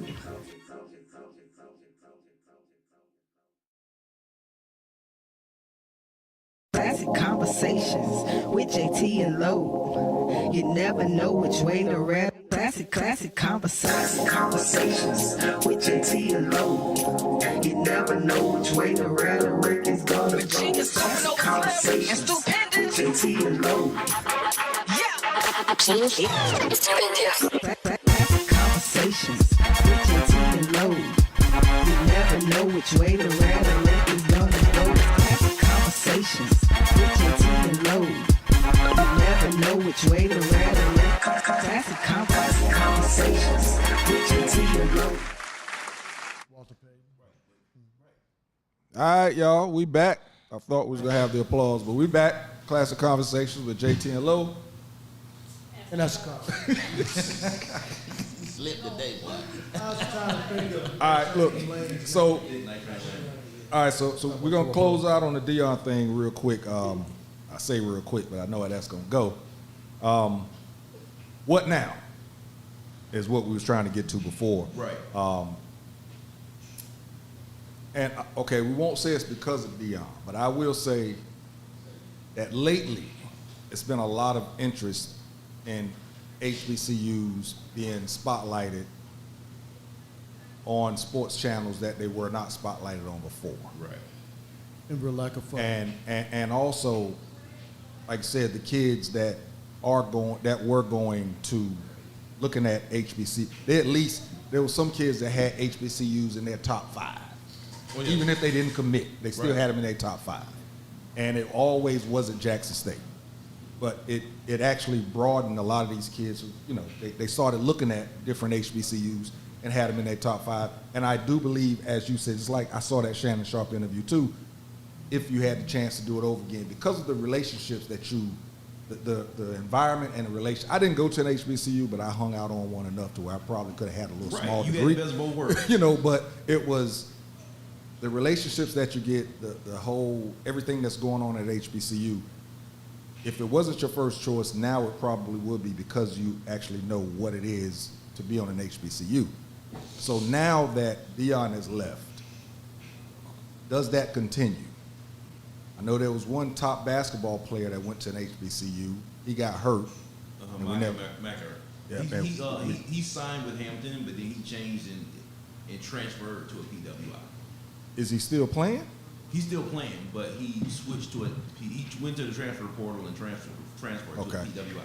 Yeah, and I wonder if that's going to keep happening, if they still will have that in their view. In the past, it wasn't in their view. It never was on there.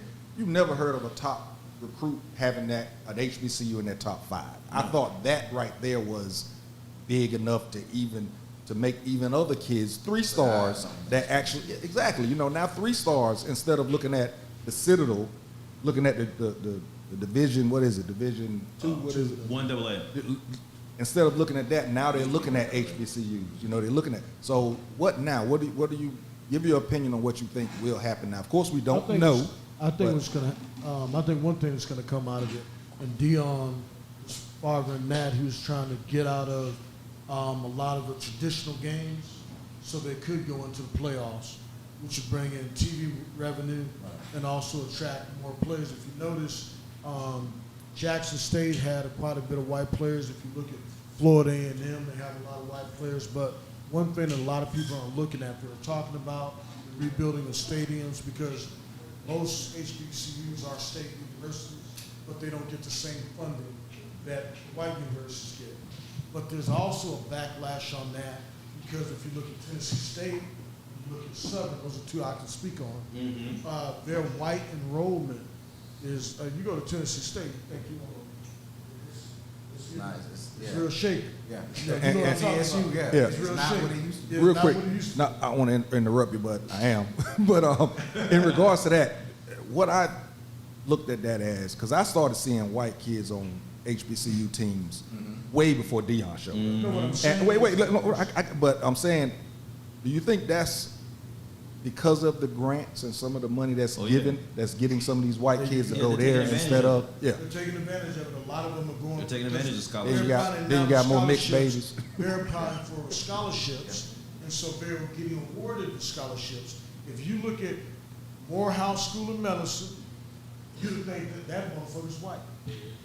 Honestly, if you look at it white or international, Morehouse School of Medicine. So they're going to HBCUs or getting the scholarships because you can't say, oh, Because they're taking advantage of they're affirmative taking action. advantage- Exactly. They're taking advantage of affirmative action. And I think one of the things too that the negative that could come out of this, I think a lot more kids are going to start taking advantage of that. So the traditional black HBCUs, Are going to be included. big time. Tennessee State and Southern, some of the programs they have a program we go over to LSU. Yeah. Got a lot of cousins With the involved dual in that. enrollment. The dual See, that's why I enrollment. like what you were saying about, well, not so much I like it, but I understand where you're coming from. You talk about the white flight, or black flight and all that, because you're seeing that with the HBC. And I was thinking about Tennessee. Yeah, that's ridiculous. Because it's not. If the best and brightest black folks leave the best black institutions, then we will see the kind of moral and intellectual and cultural route. Well, it's the caveat to that is this. I understand why the brothers and sisters leave. But when other people come, all of a sudden the funding seems to be there. You know what I'm saying? So that's a caveat to it. Why, when we You got look centuries of look at underfunding. Harlem right now. Who's in Harlem? Yeah, It ain't us. look at Bed-Stuy. Right. yeah. And when they see it coming, they call it gentrification. That's why we talk about it being systemic. So even with that being said, if we decide to say no, we're not going to sell our land, we're going to stay there, they're not going to fix the roads. So you have to make maneuvers that's best suited for you. I get what Deion's doing. Even what was that song he came out with in the '90s? Talking about don't let money change it. I remember that one portion he said, where he said, "Yeah, I'm gonna let money change me. It's gonna change my library card to a credit card. It's gonna change my address." So I get the moves he's making, and it makes perfect sense.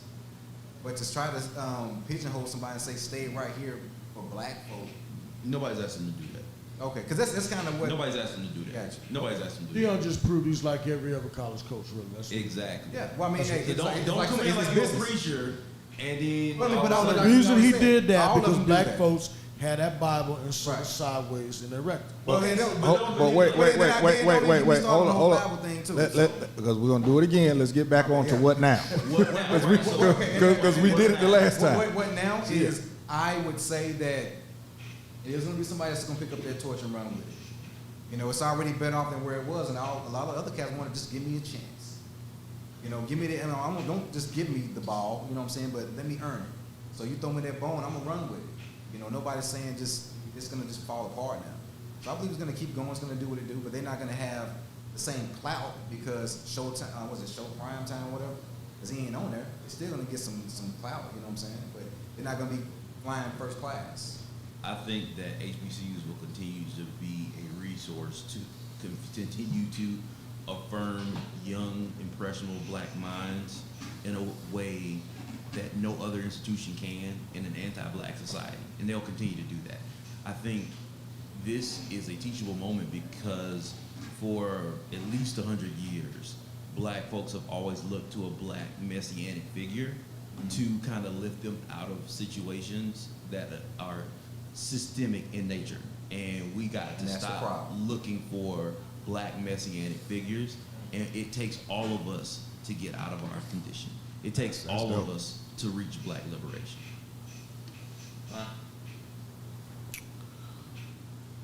I don't think they're gonna change.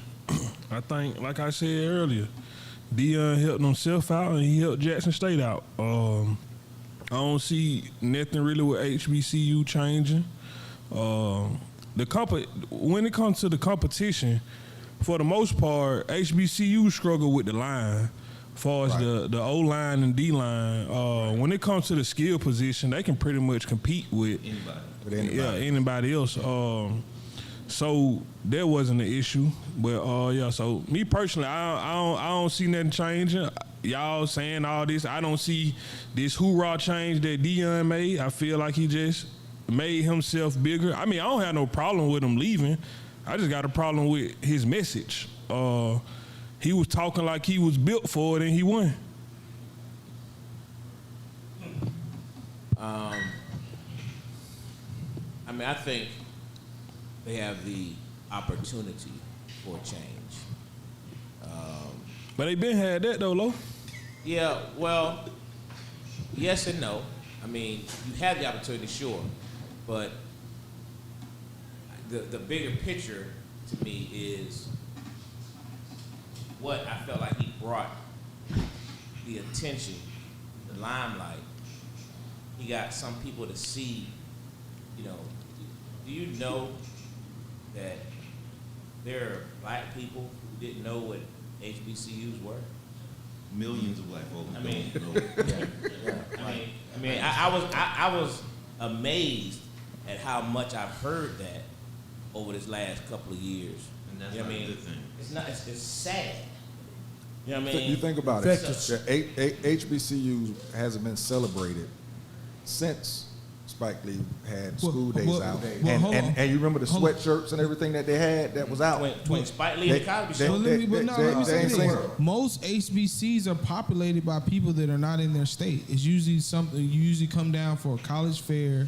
It's your first time experiencing that many black people in one area, and that's what makes you go to the school. When I went to Clark, it was only 5% people from Georgia.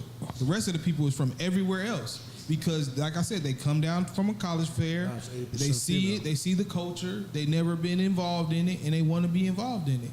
And that's what it is. But my point is the number of people who weren't even aware it definitely of HBCUs. is. It definitely. And now they are. And now they're asking questions. Right. And now they're taking looks. I mean, I think all that is impact. And so what I'm saying is People don't look like us want to be a part of it too. Yeah. So that, I mean, Deion, just imagine game day went to Jackson University. And he was the only one up there though, Lo. He didn't bring the other coach that they were playing up there with him. Well, because the other coach not named Deion.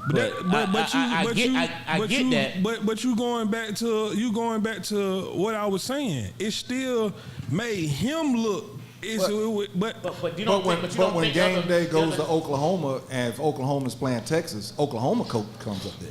They don't. Texas coach don't come up there. If game day go to Oklahoma and Oklahoma playing Texas, Oklahoma and Texas coach be with their kids. They don't even be up there. They'll bring somebody like you that's a actor, a good actor, Right. and you from that state. Yeah, They good point. bring you up there. Good point. A fan from both schools. They ain't bring no coach. No, they have brought coaches before. They absolutely have. It's based on the game time. If the game time is in the afternoon, that coach is not coming. If the game time is at night, that coach will come. And they've done it many a time. But it's usually only the home team's coach. Yeah, but at the same time, though, if they go to Texas for game day and they playing Oklahoma, they don't need Oklahoma coach and Texas coach. Both of these universities are where they at. We talking about bigging up HBCUs. I'm Deion Sanders.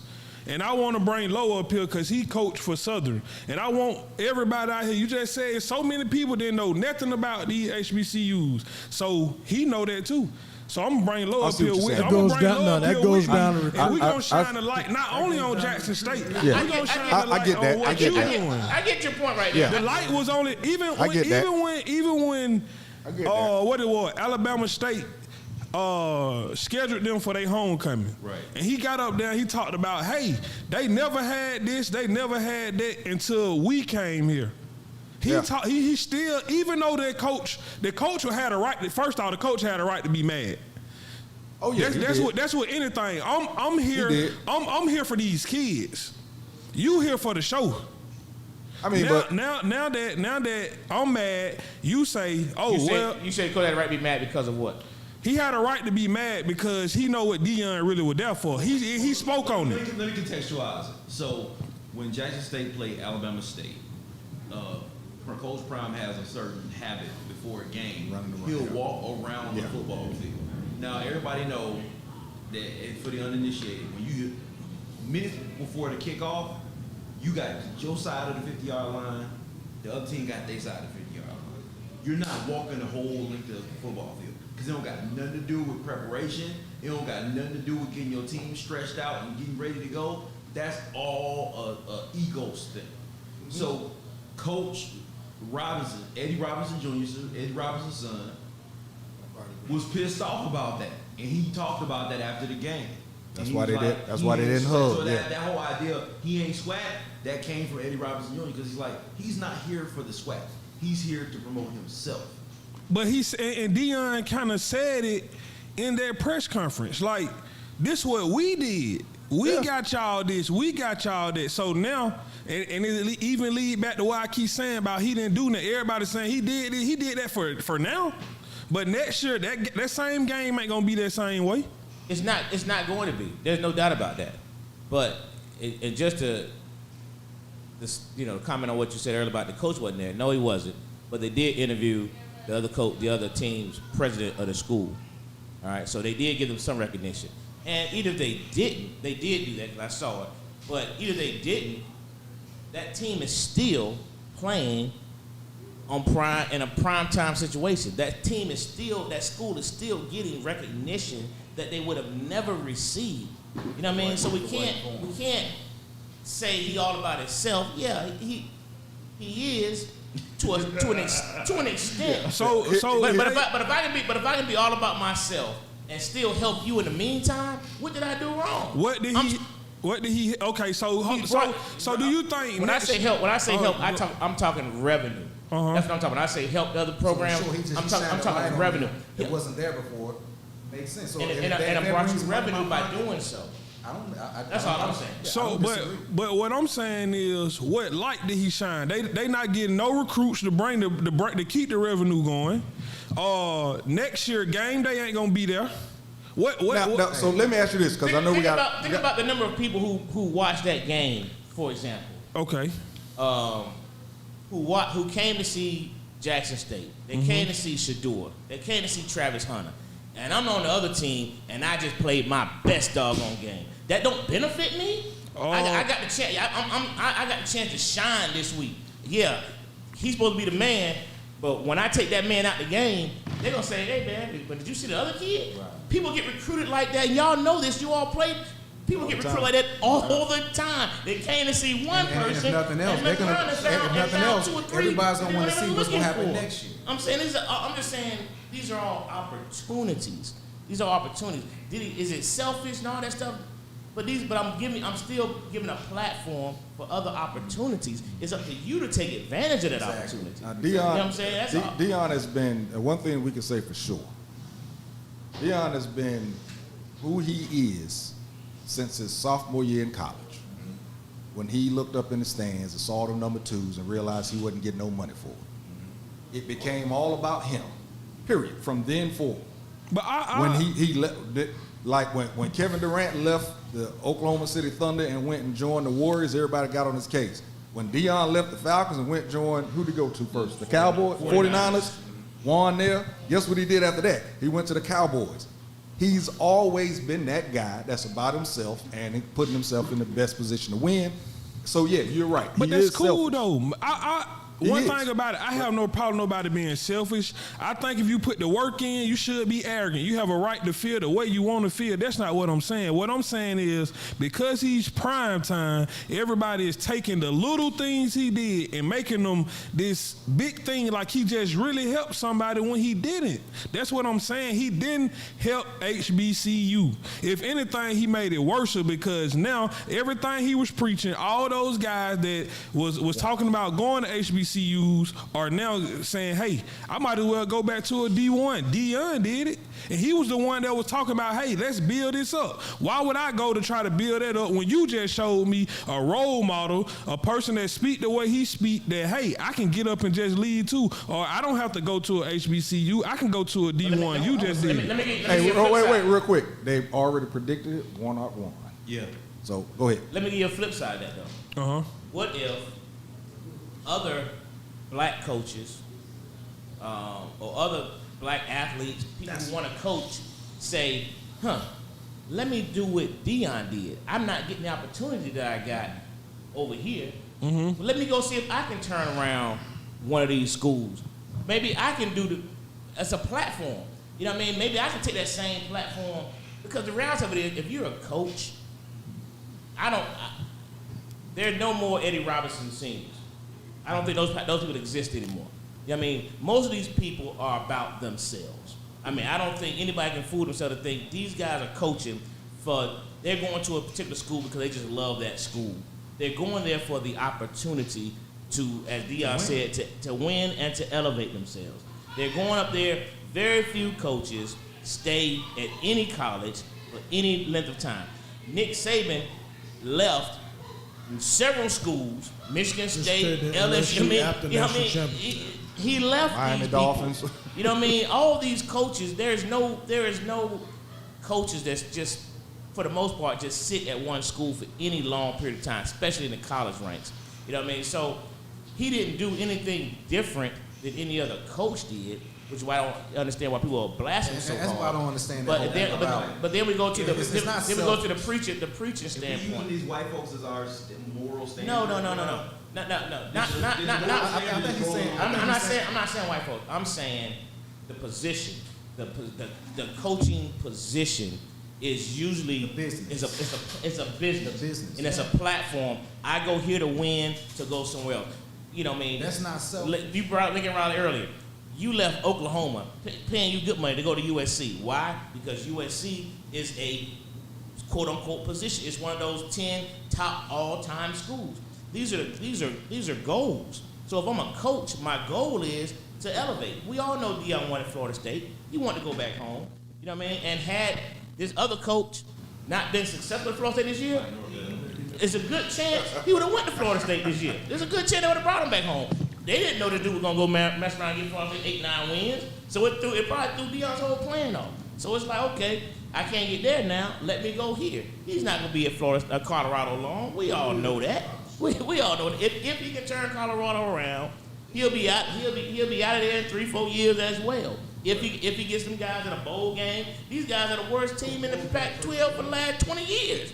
You know what I'm saying? That is still a big if too, because we still. It's a big if. Yeah, it's a big if. Ability to make adjustments. Yeah, we don't. But what we're saying is the reason why he did it. That's why you should get it. But he's going to elevate the level. I'm just of saying, but education. we as black people, my only issue, and I say it's about every conversation we have on this kind of stuff. My only issue is how we as black people rip our own people apart so I think bad. two things can be true at the same time. I think everybody can be happy for Dion, but there can be a contingent of people that say, hey, while you were getting successful, you didn't have to step on people like that. And that's okay. And I would ask him, who did he step on? Thank you. I just told you. No, You I get what you're saying. Stepped on though. I mean, that's a pretty. Let me talk about the stepped on point, and it's the same thing he was saying. Why do you have to preach this gospel mission that God called you to do something? Black people resonate to that. Black people resonate to that shit. Hold on. This is one thing at a time. Then it's a business again. Do you right? do You you? don't have to sell people that. So if he says right now that God called him to Colorado, is he wrong? Hold on, one thing at a time. I'm sorry. No, go ahead. I don't mean to cut you off, but I'm going to cut you off. You can't be upset with a salesman for selling. He's That's selling. not it. That's not it. No. You know, I want to make sure I understand. If all you want from a woman is lust, I want to make sure I understand. I want to make sure I understood you correctly. Men do it all the time. If all you wanted was to hit a woman, then don't tell her, God told me you were my wife. If you want to use that as the caveat to it, okay, then we use women. All right? Now. Don't tell her God told me you were my wife. No. Because if my agenda is to get this woman, and if I want to call my, I'm not. Hold on. If my idea for that, God, and if it's lust, then I'm gonna say that. That's it. There's nothing wrong with that. So you agree with me? No. I agree with So what I you just agree said. with me? So what's wrong with him saying if I God think- I said think- it? I think that's his passion. yeah. His passion for That's not wanting. it, His bro. passion for wanting to be a coach. His passion for wanting this whole diamond ring or whatever it is he wants to get. What's wrong with him going through this formality of saying, "Hey, I was sent here." But That's his role. Deon's been He didn't saying step that. on anybody. He's been and saying then that with for. all the eyes that's looking. It's unnecessary. Well, you don't get to dictate how. Superfluous. You don't get to dictate. I don't. Exactly. But I can critique. No, there's nothing wrong with critiquing. That's good. But it's nothing wrong with what he's doing. Oh, it is. How do we know And- Jesus and- didn't call Dion to go to Colorado State? And That's what I said. Hey, Hey, show me.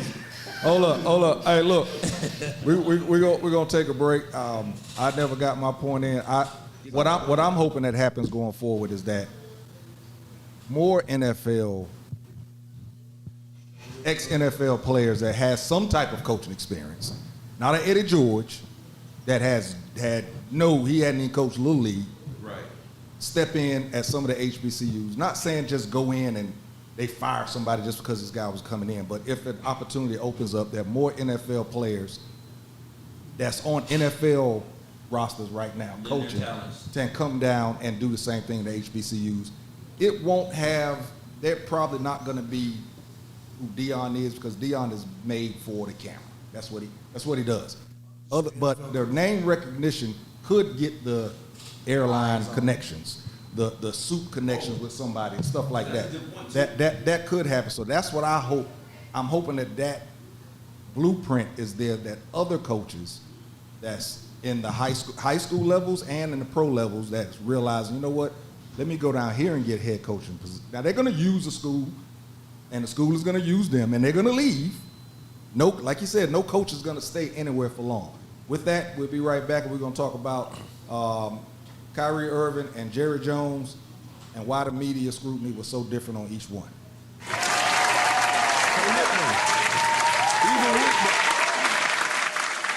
Conversations with Jae Tea and Lo. You never know which way to read. Classic conversations with Jae Tea and Lo.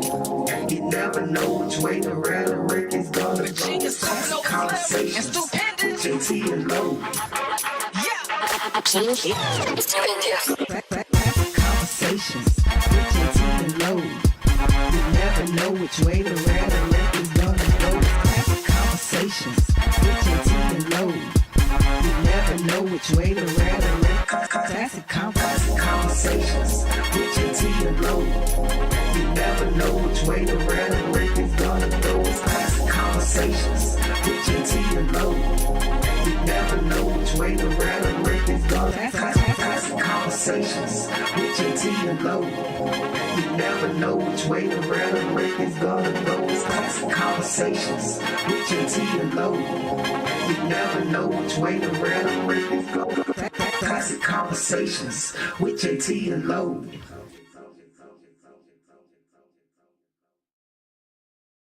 Classic conversations with Jae Tea and Lo. You never know which way to read. Classic conversations with Jae Tea and Lo. You never know which way to read. The Rick is gonna go. Classic conversations with Jae Tea and Lo. Classic conversations with Jae Tea and Lo. You never know which way to read. The Rick is gonna go. Classic conversations with Jae Tea and Lo. You never know which way to read. The Rick. Classic conversations with Jae Tea and Lo. You never know which way to read. The Rick is gonna go. Classic conversations with Jae Tea and Lo.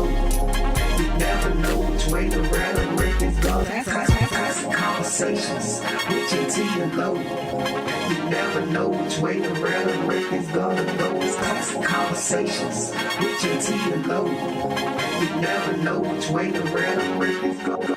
Classic conversations with Jae Tea and Lo.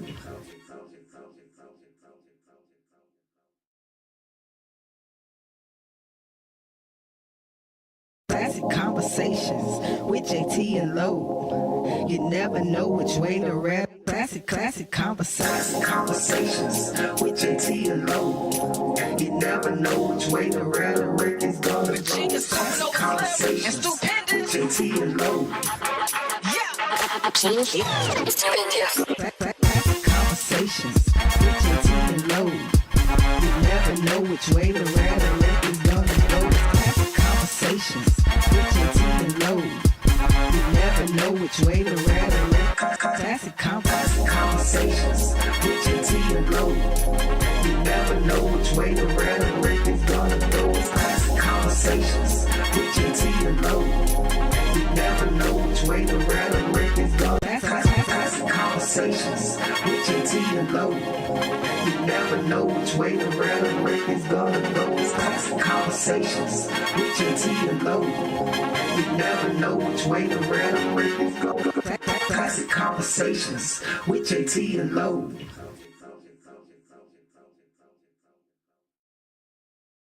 Classic conversations with Jae Tea and Lo. You never know which way to rap. Classic conversations with Jae Tea and Lo. You never know which way the rhetoric is gonna go. Classic conversations with Jae Tea and Lo. Classic conversations with Jae Tea and Lo. You never know which way the rhetoric is gonna go. Classic conversations with Jae Tea and Lo. You never know which way the rhetoric. Classic conversations with Jae Tea and Lo. You never know which way the rhetoric is gonna go. Classic conversations with Jae Tea and Lo. You never know which way the rhetoric is gonna go. Classic conversations with Jae Tea and Lo. You never know which way the rhetoric is gonna go.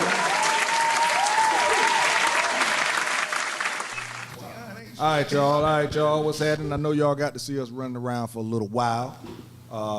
Like I said, there's a show in between the show every time. I promise you. So we're gonna move on to the next subject matter. All right, and we're gonna try not to get into the whole anti-Semitic and all that type stuff. We're gonna try not to do that, but basically, Kyrie Irving posted a link that was supposedly to an anti-Semitic movement, and he was almost canceled. And most of the canceling, and I can only go off of what I saw because I don't have an audience of a lot of white people. Most of the comments and everything, the negative stuff was from a lot of us, a lot of the black folks. Jerry Jones' picture popped up of him being at the school. What was the school? In Little Rock. In Little Rock. Little Rock Central. Little Rock Central, standing there within a mob trying to prevent the 6 black kids from going into the school. Mm-hmm. When LeBron James actually got on the podium after the interview, after the game, post-game interview, and after everybody asked him all the questions, and this was his second game back because he had been injured, so he wasn't. After all the questions, he said, you know what, I'm really surprised that y'all haven't asked me anything about Jerry Jones, the picture of Jerry Jones, because y'all asked me about everything.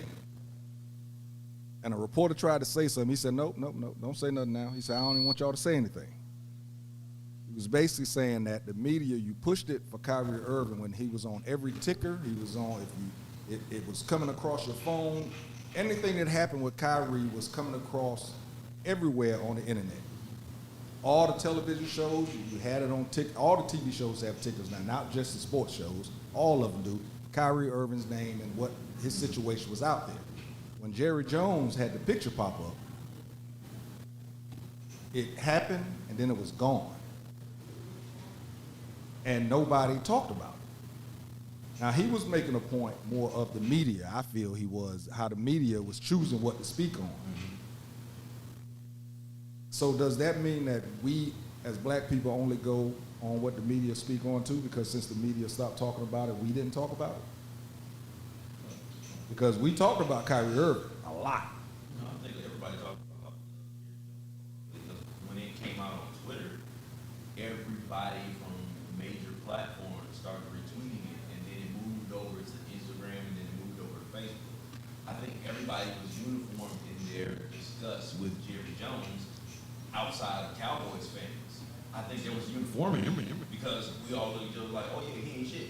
And that was the end of the conversation. And that's what I'm saying. It was There the end of the more conversation. nuance in the conversation around Kyrie, though, than there was around the conversation for Jerry Jones.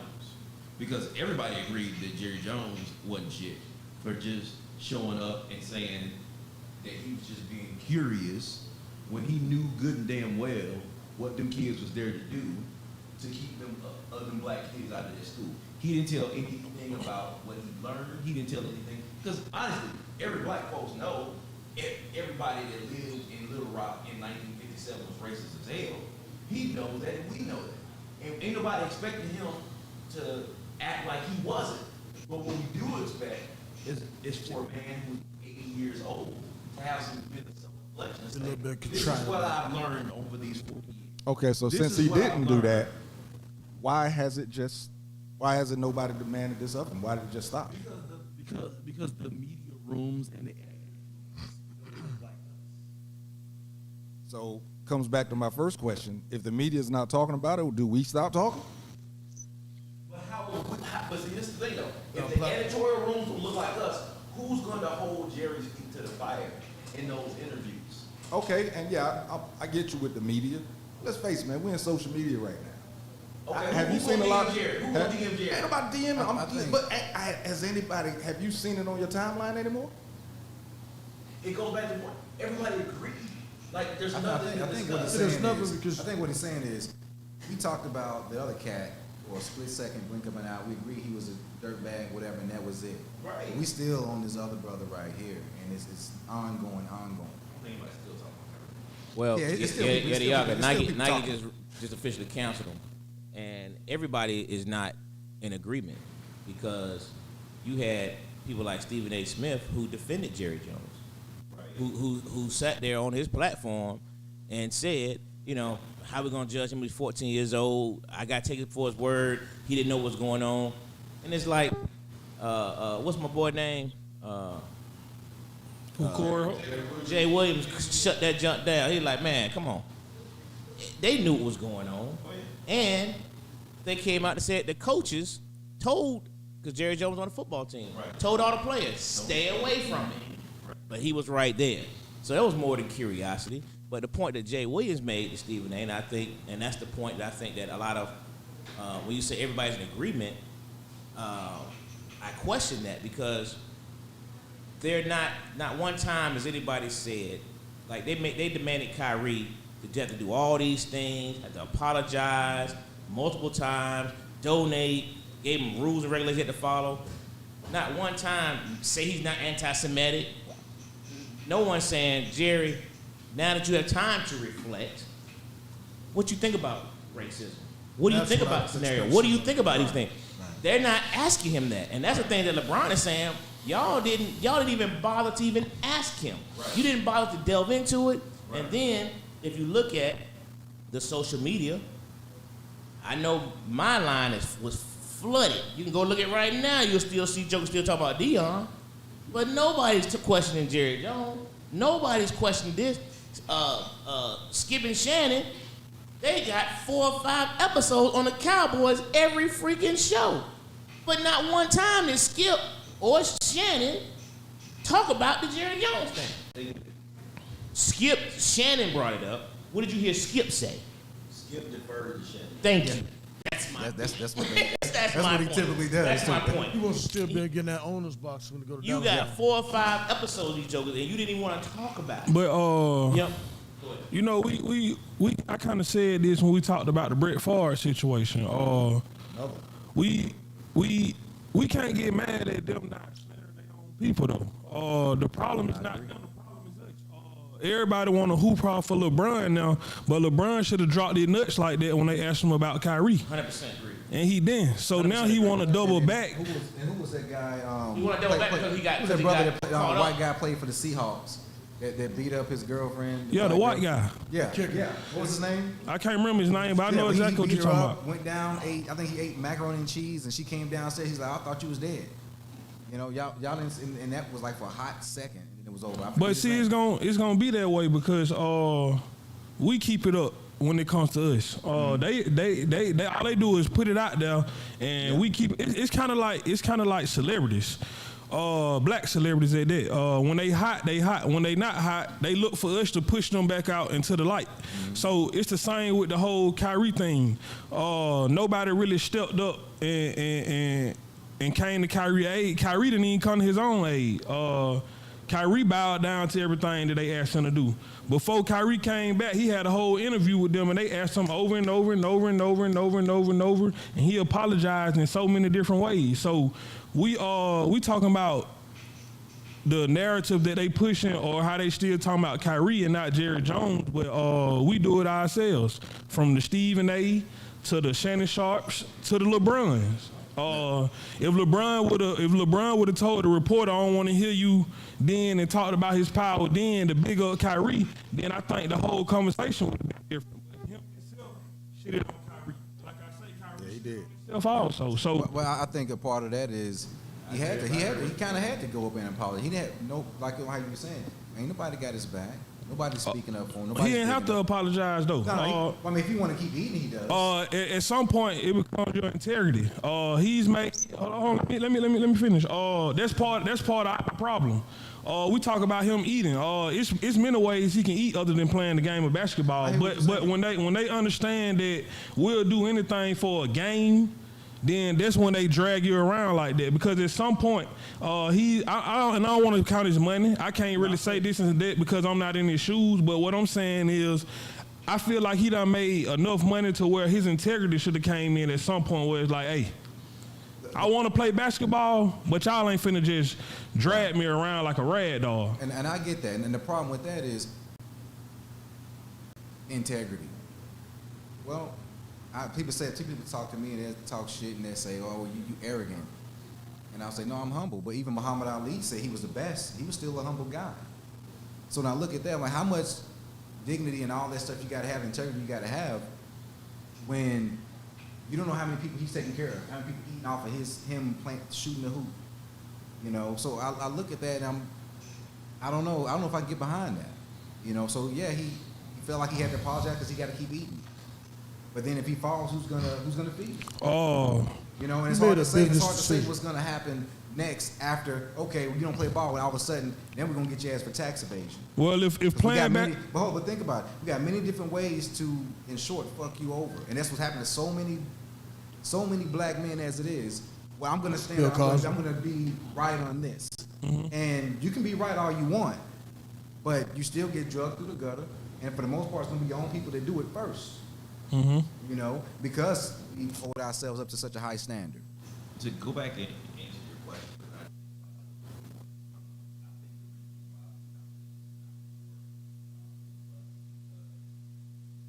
social media, nuance is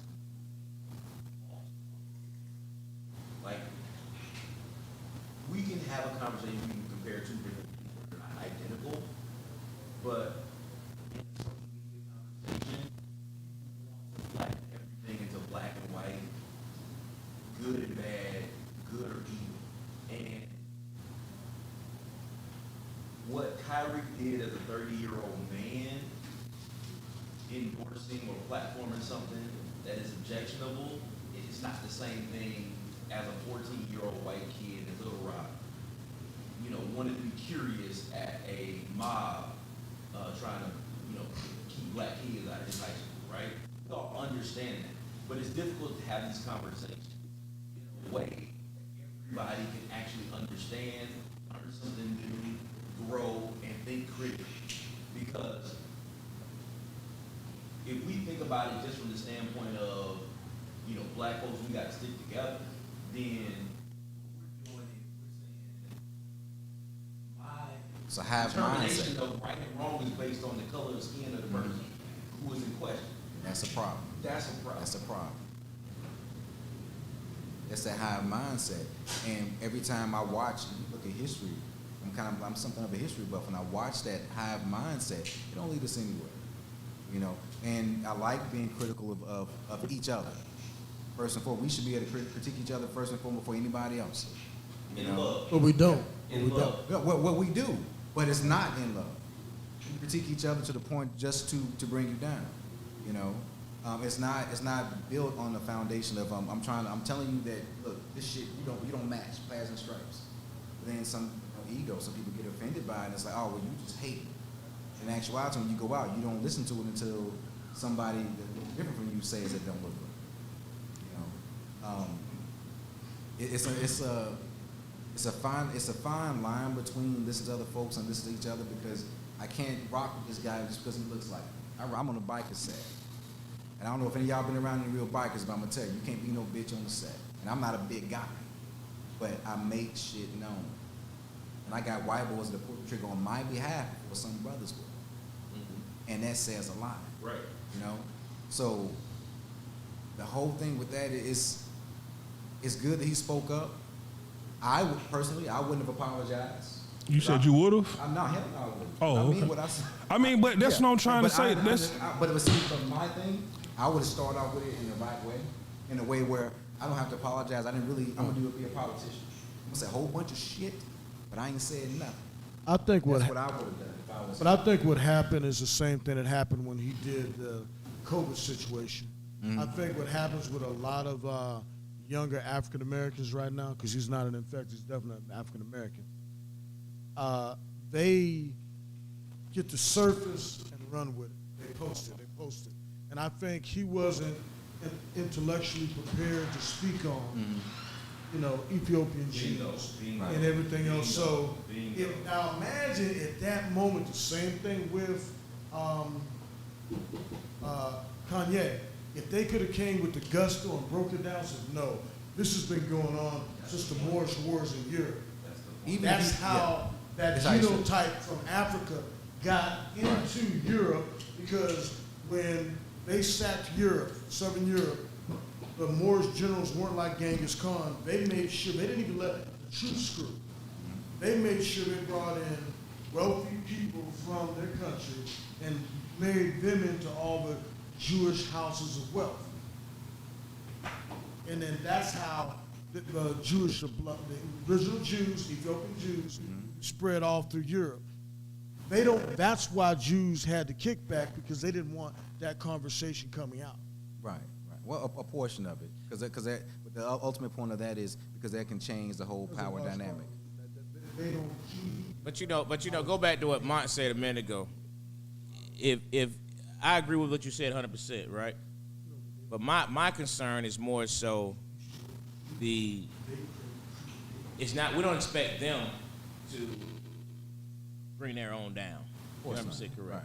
My only issue is simply how we bring each other down, but we don't attack them.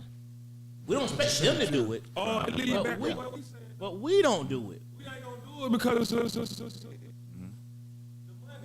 taking care of family, all that. So when he talking about all right, let's take LeBron. Let's take them out the picture. Let's just go to social media. Okay.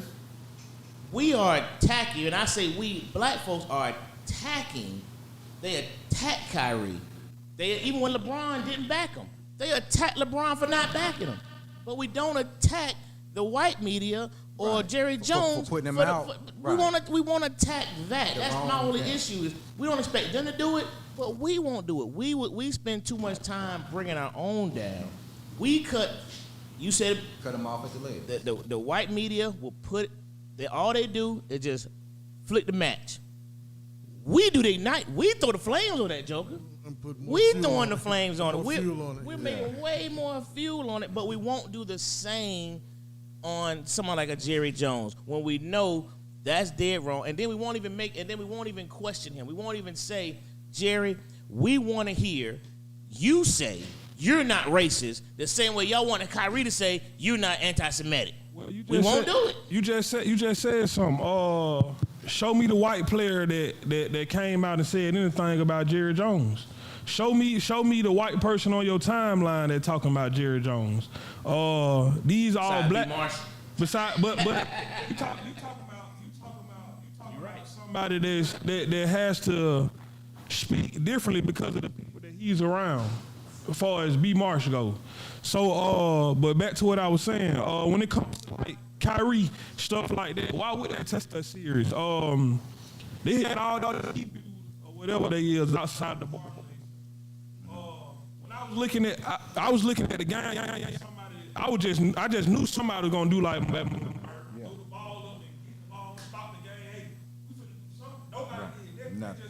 They just showed up.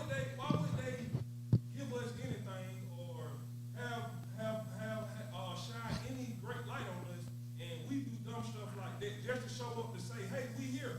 Nobody disrupted anything. Nobody did nothing to show that. No sit-ins or nothing. They didn't do nothing. So then when it comes to Jerry Jones, like I say, show me the white. You got LeBron James who spoke out against Kyrie Irving. They need nobody else to say nothing. What LeBron did, that's all they need. Tom Brady had came out and said something about Jerry Jones. Then the conversation would have really got started. But do you know why? Most likely why LeBron said something about the whole topic we're on right now is because he heard all the black folks going after him. He heard the jump. He heard it, and that's the only reason he did it. He heard it. But my point is, that black folks aren't going after white folks. well, my point is, it took him to just say that, but we still don't hold them to the fire. That's what I'm saying. The way we do each other. So this is what I'm saying.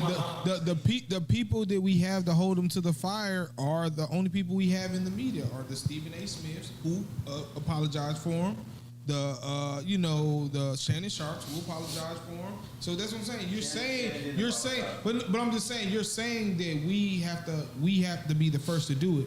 As soon as we have the opportunity to do it, and the people who have the major platforms to do it, they don't do it. That's it. And a lot of It's social media come from them. Yes. Just looking at them, listening to what they saying, and everybody running back to social media, I think a lot going of off of what they saying. So it's know, like, I tell you, go ahead, my bad. The one thing I like about social media is that they can't control it. Excuse my language. They can't control it. And that's why I like social media. So they can control it. No, they can't. Yes, they do. They control. They control. I know what you're saying. algorithm. They attempt to, and they're like. I listen to this a few other different channels. This is geared towards black folk. They try to change the algorithm. They try to demonetize you and shut you down or whatever. But they keep coming back. You just keep putting stuff in your log or whatever. So they try to. And we've watched. What was that guy here in Atlanta that everybody was digging? Was it? I know Andrew Tate was a thing, and was it Samuel Jackson? Yeah, I was gonna say Samuel Jackson, but yeah, Kevin. My bad. But yeah, so they tried to, but they tried to shut his shit down. They still couldn't, and everybody kept coming. His ratings, when I last checked it out, his ratings was higher than these people that are on major platforms on TV. So they can't really control it. Even though they try to do the algorithm, it doesn't matter. People are still tuning in. No, I mean, that's what I'm saying. Our people would tune into us talking, right? Right. You know what I'm saying? But if you're doing it a certain way, everybody tunes in. So let me hold on. But when it's that way, hold on. If not everybody tuned in to Kevin Samuel. Only people that tuned in was us. Nope, and then hold on, let me say this. And the people who did tune in were criticizing him. Like I said, the women were criticizing him. The men would tune in for the entertainment and for what he's actually saying, and the women would tune in just to criticize. They weren't even I would say acceptable to the feedback for the most part. I would say many of the women didn't like it. I would say many of the brothers watched it for entertainment purposes. Correct. But I watched, and I had white guys coming up and rapping with me, asking me, do I know who this guy is? So it wasn't just us. You know, and I've only been back in the States about when I was in Africa and I was in Europe. They're talking about this shit over there. And it's white folks in Africa. They know who Kevin Samuel is. No, I'm not saying. So ultimately, my point is majority of us, but we're not the only ones watching. So if you're doing your platform a certain way, they decided why they had to bring Andrew Tate back. They tried to shut him down on some bogus things, and then they brought him back. They took his gag order off. You know what I'm saying? So it's mad power in this social media. Many stories that wouldn't be told are being told now. What about the sister in Mexico? I know y'all know about her. Yeah. So that wasn't talked about until social media started pushing it.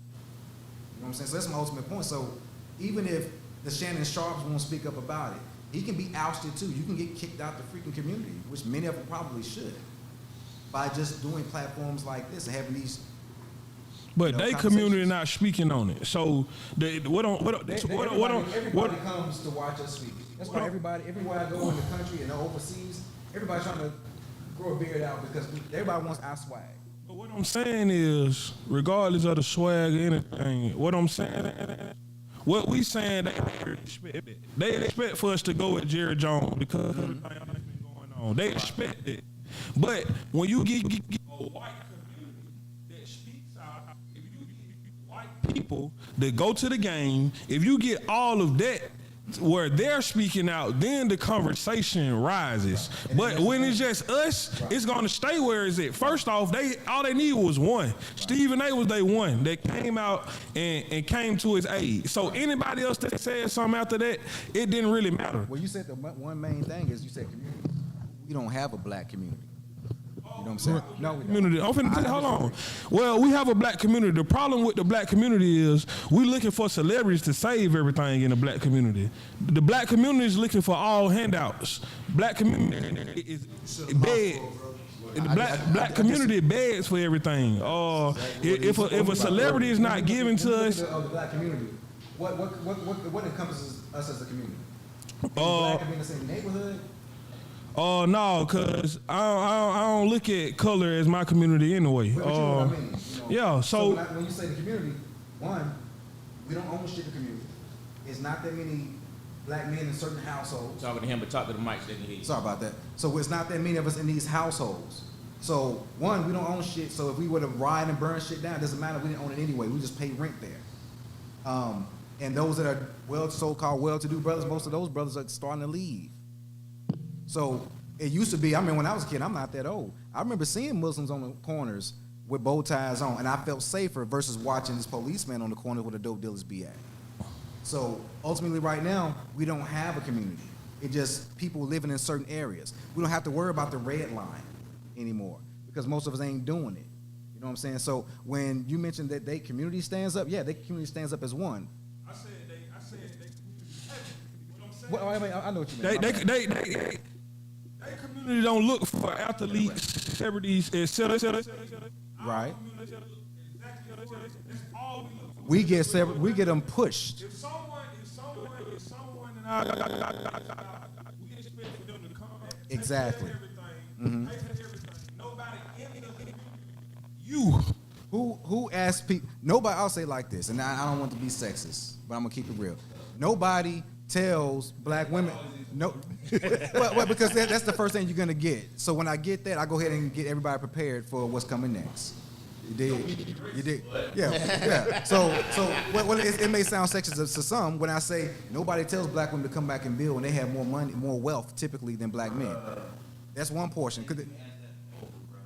Do what? So let me ask you this question. That being said, but I'm gonna finish that statement. With that being said, they always tell a brother to come back to the hood. Hey, you gonna do something for the hood? You gonna do this? You know what I'm saying? So it's that messiah complex where you look for one black guy to come back and answer everybody's problems. That's not how it should be. You know what I'm saying? Go ahead. But I know they gotta. You go ahead. Okay. So at what point do we stop asking and somebody just do? Just do. Don't even talk about shit. Just do. That's And damn, anybody got a problem with if I was up there giving a speech on something, somebody disagreed with it, okay, then you do it better. I'm not interested in all the other bullshit that goes behind it. If I have the stats down into 6 to back up what I'm doing, and I've been doing this, then you do it better. Or you just keep doing it your way. With who's following behind you? But ultimately, my objective, if it is for us as a community, whatever I'm doing, it cannot. I cannot allow that to stop you from doing what you're doing. Right. You know what I'm saying? But That's how we do, quote unquote, come together as a community. Right. So if I'm over here doing my thing over here, my man got Malcolm X on his shirt and Martin. People say they're coming from opposing sides. Didn't matter. Government killed both of them. They admitted in the 90s. So what if I'm over here with the ain't fucking around crew, and you over here with these guys that show up with no guns and they marching? That's fine. We still got your back. We just got different strategies on how we're gonna go through this Right. this war zone. Right. You know what I'm saying? So I'm gonna move this way, you can move that way, but ultimately I can't step on you. But that doesn't mean we're gonna be comrades because we got the same skin tone. Last Like- one. Go ahead, Mark. Yeah, my bad. No, you good. You good? Yeah, you good. Okay. Hey, outstanding dialogue there.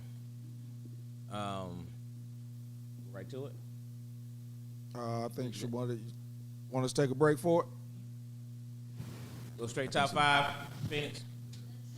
Let's do it. All right then. All right. Top 5 this week. Top 5. In celebration of Herschel Walker's defeat. You look it up. I Finally think did it, right? I thought he won. No more phone calls, boy. No more text messages. And it was close too. And hopefully the commercial stopped too. Yeah. And it was super Take it back close. to Texas, man. Run back to Texas. So in Run to celebration, gonna make him- Trump so gonna in make him vice celebration president. of Herschel Walker's defeat, give me your top 5 Heisman Trophy winners of all time. Your top 5 Heisman Trophy winners of all time. Yes, sir. Got something to think about that. Top 5 Oh, Heisman Trophy winners. I'm gonna go first. Go for it. All right. Earl Campbell, Lamar Jackson, Charlie Ward, Reggie Bush, and Westlake's own Cameron Newton. Cam Newton. Yes, sir. All right. Nick, ready? Got it. Yeah, you got it. I'll say Barry Sanders, Bo Jackson. Ain't forget about both. Barry Sanders, Bo Jackson, Charlie Ward, Tommy Brady. People forget how dope Tommy Brady was. Bad boy. Bruh. 175 pounds. It's another dude who his life was horrible, but they forgot about how dope he was on the football field. Lawrence Phillips Bad boy. and Reggie Bush.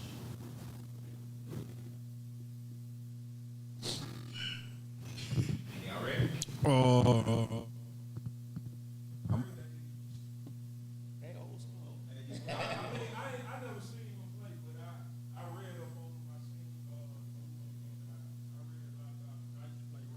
I first started playing ball or whatever. So yeah, Ernie Davis, Cam Newton, Reggie Bush, Lamar Jackson, man.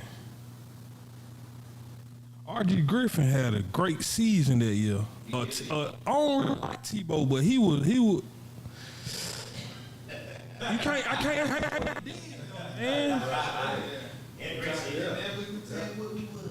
So yeah, I'd probably say Tebow. Like he one of the most popular players ever. Like The best college quarterbacks ever. you gotta respect. I throw Tebow. Him for the last spot. Either him or RG, Jameis Wilson. What his last name? Wilson. Jameis. Yeah, he had that. You up? I couldn't say, man. I played football and I love the sport. Played running back and strong safety, but I didn't shine until I got into the boxing ring. That's it, you know. Because on the football field, I can't see all them motherfuckers coming at me.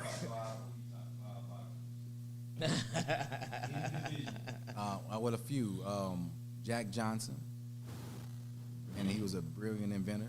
Everybody uses what they want to call the monkey wrench. Muhammad Ali, obviously Mike Tyson. No Mayweather. I'm not even a Mayweather fan, man, because he's not that good. He's a good athlete. He's not that good he's a good boxer. But if he had fought Pacquiao in his prime, he would have lost. No. Yeah, he would have.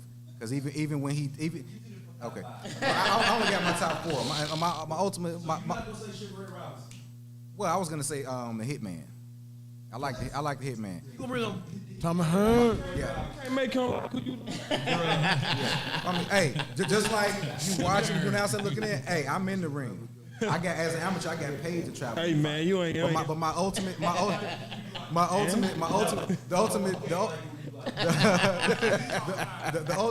would say Hitman, but the ultimate one, man, I would just give it to Roy Jones, because he went up, fighting everybody and was dominating. He should have retired sooner. Yeah. Because now he's all slurred and shit. But Roy Jones is my Jones. might be fighting next month.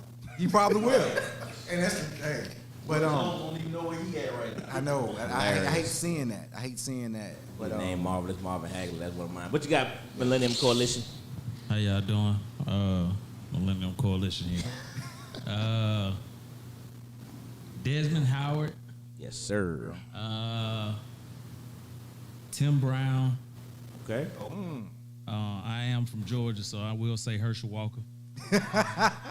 He's still the only black man. Nobody take away his football capabilities. Hey man, you know he the only brother that can eat at every white man table in Georgia.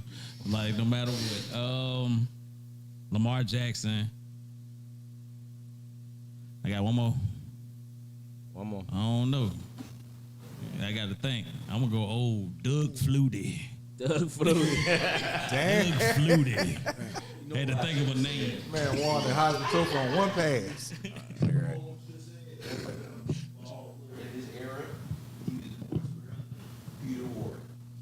Peter Ward was a bad boy. Bad Hey, boy. man. he said they had them the helmets on. You got MJ? I roll with I like Marcus Allen, Yes, sir. Damn. One of OJ, mine for sure. Herschel,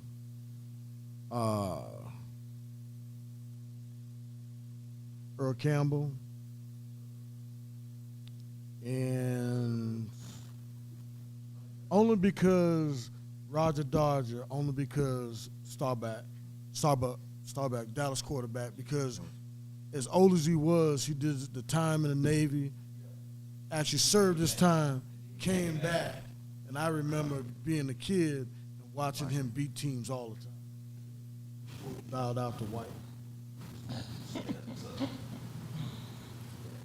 All right, Marcus Allen. Ooh, you ain't gonna like me here, boy. He gonna be my number one though. Lamar Jackson, Cam Newton,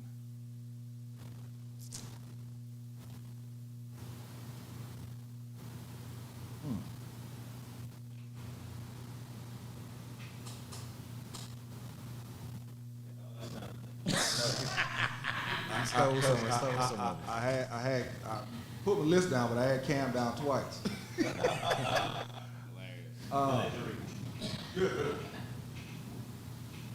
know what? Reggie Bush, and then Charles Woodson be my number one. That's real. And all of them, I mean, it's story because each of them had a story going through it. Cam Newton getting in trouble at Florida, then going to Auburn and winning it. Yeah. But it was like a redemption story for him. Right. Lamar Jackson, because I remember seeing Lamar Jackson play in high school, somewhere up in North Georgia, in a 7-on-7 tournament. But no school wanted him to be a quarterback. But he wanted to be a quarterback. So it's those type of stories that make it right for me. And Charles Woodson, because he played both sides, man. Yep. And bro, versatility is a must in my life. Period. So yeah, those guys right there for me. All right. What you got? My What you honorable got? mention Go ahead. would be Billy Sims because of the afro. Hey, Billy Sims for real, bro. The afro, Sims. bro. Yeah. Afro. Yeah. All right, JJ, what's up, JJ? JJ Football Talk, man. He does fantasy football every Wednesday, man, 9 o'clock on YouTube. Check him out. Great information, man. Fantasy football. I'm first place in that league finally. I ain't made the playoffs at all the last 3 seasons, but I'm there this year, JJ. Yes, sir. All right, he got Charles Woods. He got Charles Woodson, and Bo Jackson. That's hilarious. Number one fan got Lamar Jackson, Charlie Ward, Andre Ware. Charlie Ward. Andre Ware had a crazy season. He broke all kinds of records. Oh yeah. O.J. Simpson and Cam Newton. On Atlanta got RG3, Cam, Reggie Bush, Barry Sanders, Herschel Walker, and Bo Jackson. So I have Reggie Bush. Reggie Bush has had an absolutely phenomenal 2 seasons. It only ain't 1 season. He could have won either year. Yeah, you're right. He was just. No longer the I think that's the same he thing always be a Heisman Trophy winner. with You Bo can't- Jackson. I think Bo Jackson should have won it the year before. I think Yeah. they just had to give it to him his last year. Yeah, he's my next. Reggie Bush, Bo Jackson, Barry Sanders. He was just a ridiculous college and pro, but what he did at Oklahoma State, man, was Record just still stands today. hey, it was All-purpose yards. It was ridiculous, man. What he did on that field was just absolutely amazing. Number 4 is my man Desmond Magic Man Howard. You know, put that Heisman Trophy pose on Ohio State, so you know I enjoyed that. And of course, number 1, the other one put the Heisman Trophy stands in Ohio State on that punt return, Charles Woodson. C. Wood. They respected Archie Griffin, huh? Back to back. Not disrespecting him, but you know. I mean, I'm just saying, back. I know, right? Ain't none of us say it, man. That's a feature too, baby. Yeah, you don't want to go back to back. Yeah, Hey, man. there's no question. But he went to Ohio. Oh yeah, Ricky Williams was a monster. Oh, bruh. Johnny Manziel was Manziel. a mother, bruh. He won it when he beat Alabama. Hey, that dude.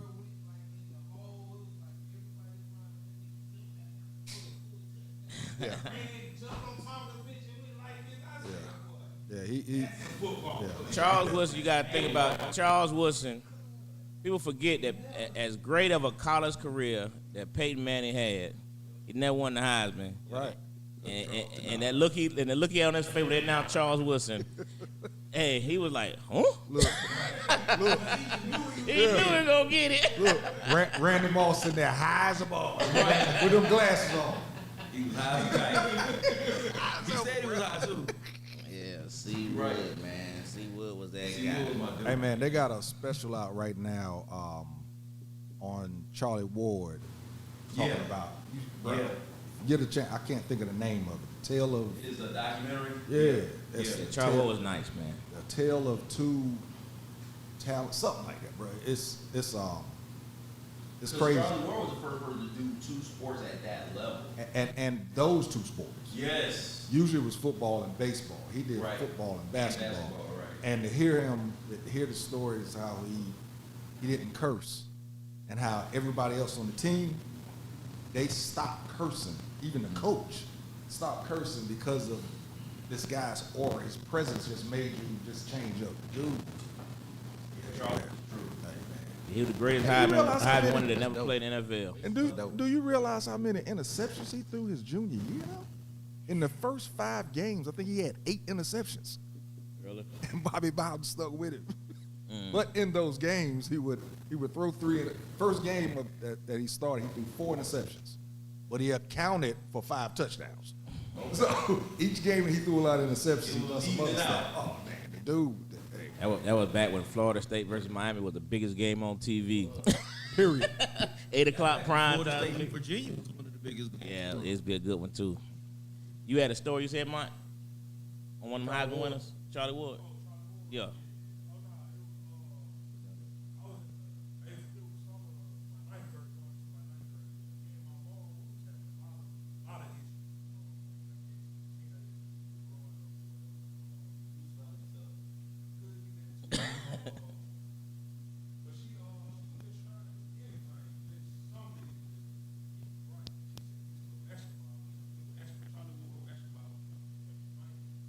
One day,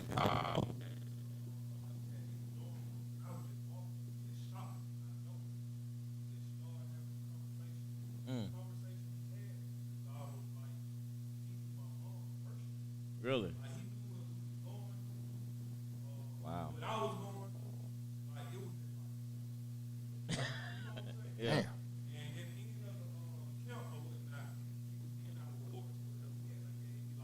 I get biggest award.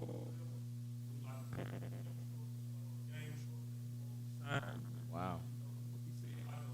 Whole little, told everybody.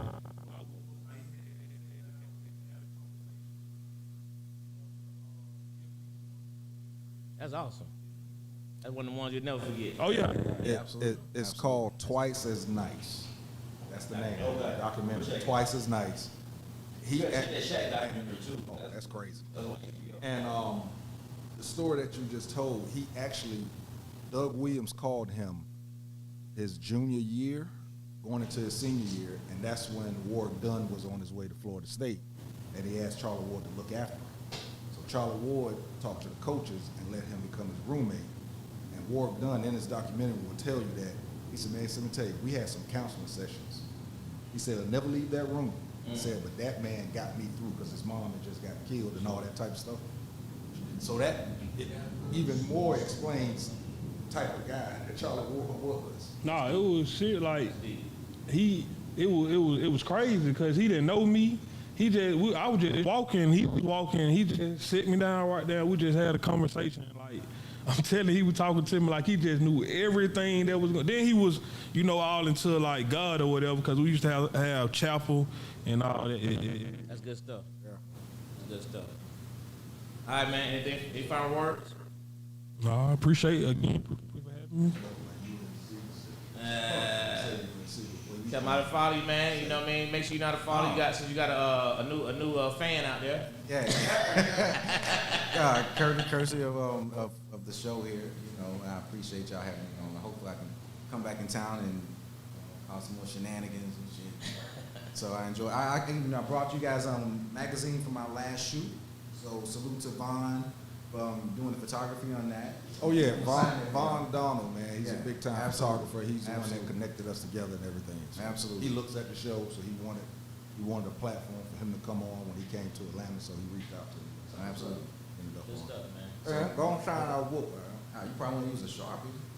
Get a I Sharpie. got Sharpie now. Okay, All real right. quick then. Yeah, I got one. But you can check out like even the short film that I did that is on my IG, just Ahalusi, AHOLUSI, last name Pillow, PILLOW.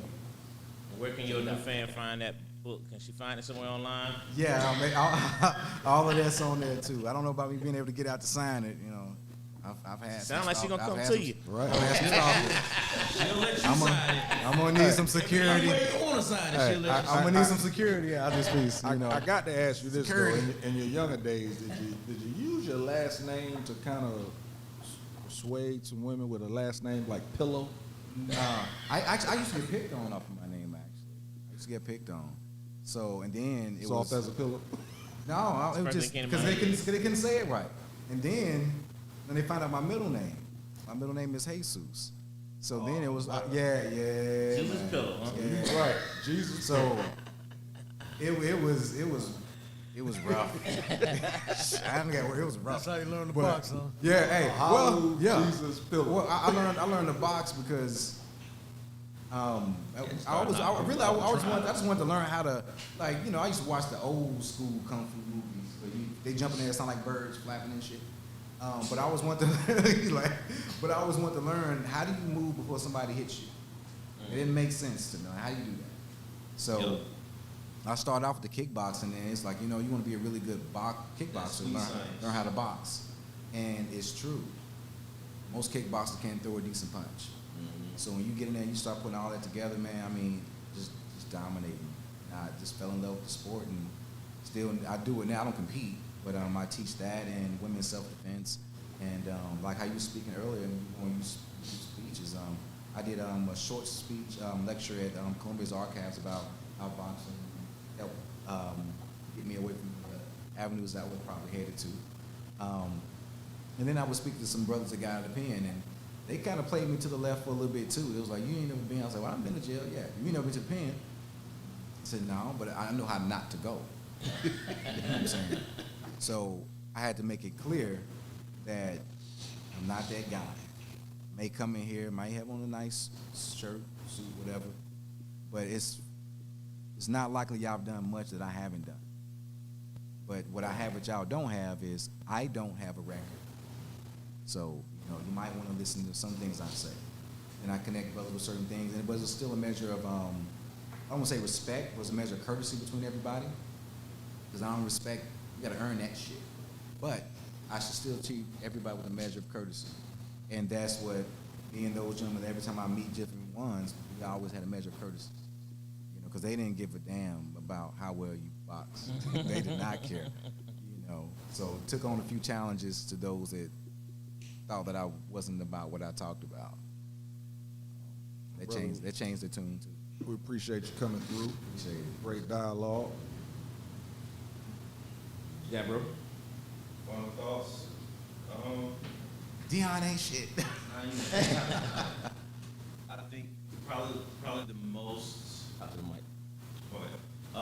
I think probably one of the most detrimental ideas that we have in the black community is this idea.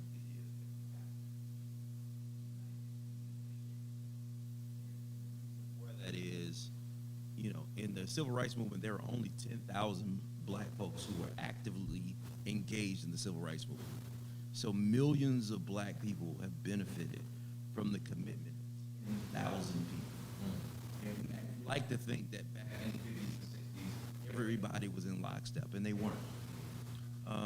In order for us to proceed and advance in terms of black liberation, whether we talk about, black media or black with a dichotomy than their white counterparts, or if we're talking about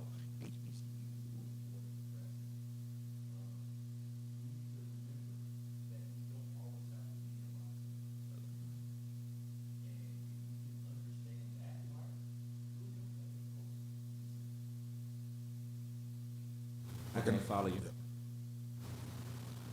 just follow me on IG, Distinguished Gentleman. That's probably the easiest way. Or you can follow me on Twitter. That's my line. That's my line. I guess when I introduced him, I guess you was sitting like, yeah, whatever. Yeah. like this guy. This guy. Not even, man. I just lucked into that tag, so that's it. But yeah, man. I appreciate y'all for having me out here tonight. Appreciate it, brother. Good words tonight. Africot, what you got, bro? Hey, and everybody said votes don't matter. You see what it came down to. Warnock won, but votes matter. Like I said, I went to 2 different polling places because I've always exercised my right to vote. Yes, sir. But like we talked about before, I'm sorely disappointed in all the brothers that will follow every rapper and hold on. They got 1 million views and everything else, and all the uncleans, but they won't take the time to vote. How many brothers you know that say, oh, I don't vote, my vote doesn't matter? I'm glad the people that did come out, but this is a prime example of why you need to vote. I don't vote. Just go, bro. I gotta go on and say, I don't vote either. And I know we gotta get out here, but that's what Jae Tea was messing with about. We don't have a right to vote. It's an amendment, and it can get snatched away at any given moment. Somebody come over here getting their citizenship, they got more rights than you do. They can't take that away. Why are you rushing your head, brother? It's facts. You can look it up. Google it. Google it. I know what the Okay. I do too. I know it in its full But detail. what does that have to do with not voting and exercising your right to vote? Well, my reason for saying that is if they can take away what you believe to be your right, then the left wing and the right wing, they're still the same fucking bird. How much more have we progressed in this whole voting and being in that whole scheme? Or would you rather vote independent? I know it. I wouldn't even come on that because you were cool as hell on the show, bro. But after that, I'm going to have to let you go because you might have to fall in. No, I don't want to put hands on Nick and Box. But I will say this, that's some unclean thinking, boy. Well, I mean, if I got the facts and data behind it, like you say, you can No, it's present not it. about the data, but we showed it tonight. Imagine if everybody said, well, it doesn't matter. It matters because imagine. Unless I chose them, you watch the politics and all that. You might as well watch WF Wrestling. They're going to already decide who's going to win that. Are you a free man? No, not when you're like straw man and all that. No. No. I mean, are you a slave anymore? No. What caused slavery? Was it What a right? caused- Was it a right or an amendment? What caused? changed it? Was it a right or an amendment? That was somebody signed a so-called declaration. But then even when you got so-called free, it was only free for those who could find it. Right. You know what I'm saying? So even when they say, okay, yeah, you're free, but The point is, you saying they could snatch it away from you, so they could snatch your freedom away too, right? no, They can't. no. Even because Sure about it? there's two different things with that. You got the freedom of mind, and you got the freedom of your body. Even Bob Marley had that song, "No Shackles on My." Okay. Congress Hey, tomorrow. man, that man ain't got a vote, man. No. Man, you ain't got a hey, man. Because it's necessary They to don't. have this Hey, because conversation. they read. And say it. To slavery. There are enough votes to pass. Okay. So you get that right. So and do you believe? You or nobody else can. So if they gonna do that, then that's what they gonna do. Why does slavery? If you don't want to vote, you ain't gotta vote. Why did slavery so-called end? It didn't end because it was beneficial for them. It was ended because they were losing power. That's why that happened. That's why. I was Why just do you think basing the on your- Haitians on are your the first ones to statement get their of freedom? voting, that's all. That's why HBCU. That's not like this. It's factual data. It's factual data. It's Bring that factual man data. to your world and make that man think how you think and feel how He you couldn't. feel. You are. You trying to throw off your beliefs, what you done read, what you not seen on him. I was If just he made a don't want point. to vote, he ain't got to made a vote. point of saying voting is it was an amendment. But I'm saying so is your freedom. If you want to base it that simple, so is your freedom. But If you want to put it in that simple it's- term, not trying to convince you of No, I anything. feel you. Just But those it's simple, not- if you want to go those simple terms, you could. That's yeah. It's not that simple. It's not that simple. All right. Yeah, that older conversation. Yeah. I'll be back. Yeah. I'll be back. I'll be knocking on the door. Hey, We're gonna say that for when you come back to Atlanta. I'll be back next week. Hey, I'll When be he knocking told me that the on the phone, I said, "Ooh yeah, boy, you gonna be perfect." No one don't feel bad. I don't vote I either. love it. I love it. I don't vote What was either. your IG again? Conversations all the time. And then, D. No I. okay, you spelled yours different. Okay. But that's my tag on my model. You're the distinguished gentleman. I am. Hey man, real quick, congratulations to Warnock. Yeah. Hopefully something happens positive out of all that. Yeah, it's big. It's big for sure. I want to close. I just want to say something real quick on first topic with the Dion thing. I think another aspect of Dion was his son. I think it gives him another opportunity, a bigger opportunity in terms of his NFL status, playing at a D1 school, playing against different competitions is going to help him. He had a daughter playing basketball. I think all those things played a part in his decision, and I'm sure he didn't make that decision solely. I'm sure it was a consult with his family. I'm sure it was a conversation with his son. Yeah, if I do this, you going. Ooh, to Colorado. Yeah, I'm sure it was a conversation. Same type of conversation that Joe Jackson had with the Jackson 5. Yeah, dog. They didn't have no options. That boy got options. But What I tell you. I just had a point. And then the NIL deals, he's already flipped that jump for the state. He's gonna do something real positive up there. Oh yeah. So anyway, I just bring it up earlier, so I want to just close out with it. But I'm happy about the vote, and I'm happy about Herschel Walker being able to go back to Texas and go after those raccoons. those smart raccoons and those, run for president. and those werewolves. So, hey, but listen, this is a great conversation, gents, everybody, man. It's a real good dialogue, really good points. Hopefully everybody heard what everybody said. We had a little talking over. For the most part, I think everybody got their points across. And this was definitely a classic conversation. Tease, what you got, brother? Hey man, I'm gonna miss those. You seen that one commercial where he's doing the werewolf thing, and then the cows, and they got the people looking at it going. They got the headphones on. They going, what is he talking about? Yeah. I'm going to miss that Yeah, commercial. that was hilarious. I knew I should have recorded it today because they're not going to show. That man, that is a great laugh. I mean, I was actually sleepy at the moment. That came through. It woke me up for the rest of the The day. Obama thing. Oh, bro. That was hilarious. Obama. Yeah. What you said? When you talking about, Y'all like Obama too? talking about the I'm talking about the speech he made. I bet you don't. Yeah, that I werewolf, bet you don't. that werewolf thing, bro. That was just, that was like. Hey man, not much. Like I said, won my award last week. That's two. That's two Model of the Year awards that I've won in the last 2 weeks. That is crazy. Like you walk down or walk away, all that. Yeah, but I haven't done it in a while. All I've done recently has been print, because these folks don't want to pay you in Atlanta to hit that runway. They actually have That's to show what's up up, early. man. They have you put tables up, put chairs up.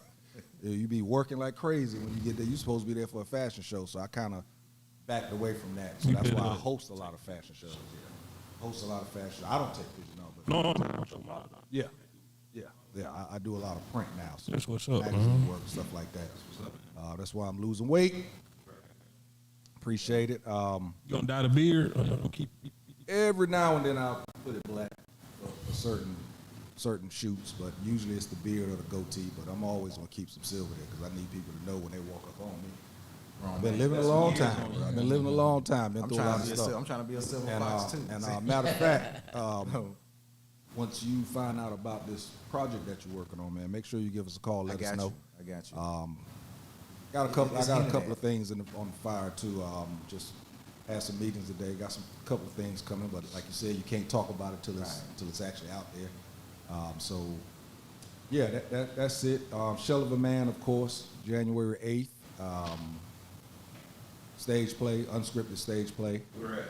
It's going to be in Riverdale. It's on Eventbrite. Put in Shell of a Man 2023. Like I said, 7 men, 7 issues that affect everyone around them. It's unscripted, and it's not a long play, so don't worry about coming in and have to be there for intermissions and all of that. We go right on through. It's probably an hour long at best. Say about an hour. Yeah, usually each one of us up there for about 6 to hour and a half. Let me change that. Because we have a monologue at the end of it also, and a Q&A. So, you know, if you want to come on out. Matter of fact, I think I'm going to have Tina come up to one of the shows. She's the brainchild behind all of that. She said in her days as a woman, she's met a lot of men that seem to be broken.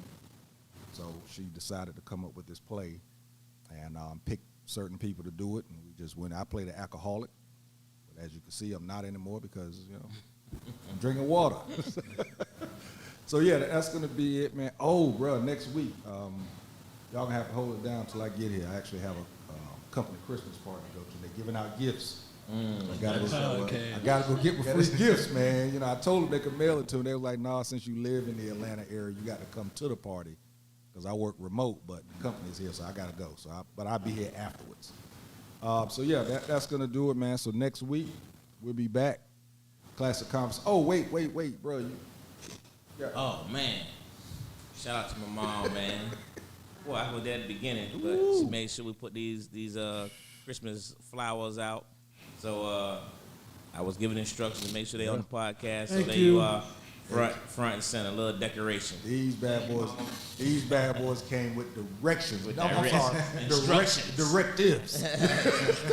Put this on the table for the podcast. So I'm like, hey man, we got to get that, and that one's real. So, you know, don't let Number one fan is your responsibility to take care of it because you know your boy not gonna do it.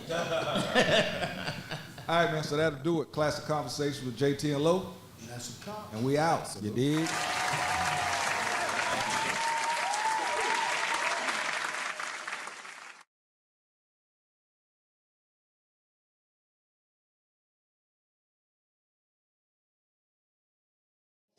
With Jae Tea and Lo, you never know which way to rap. Classic Konversations with Jae Tea and Lo. You never know which way to rap. The record's gonna go. Classic Konversations with Jae Tea and Lo. Classic Konversations with Jae Tea and Lo. You never know which way to rap. The record's gonna go. Conversations with Jae Tea and Lo. You never know which way to rhetoric. Classic Conversations with Jae Tea and Lo. You never know which way the rhetoric is gonna go. It's Classic Conversations with Jae Tea and Lo. You never know which way the rhetoric is gonna. Classic Conversations with Jae Tea and Lo. You never know which way the rhetoric is gonna go. It's Classic Conversations with Jae Tea and Lo. You never know which way the rhetoric is gonna go. Classic Conversations with Jae Tea and Lo.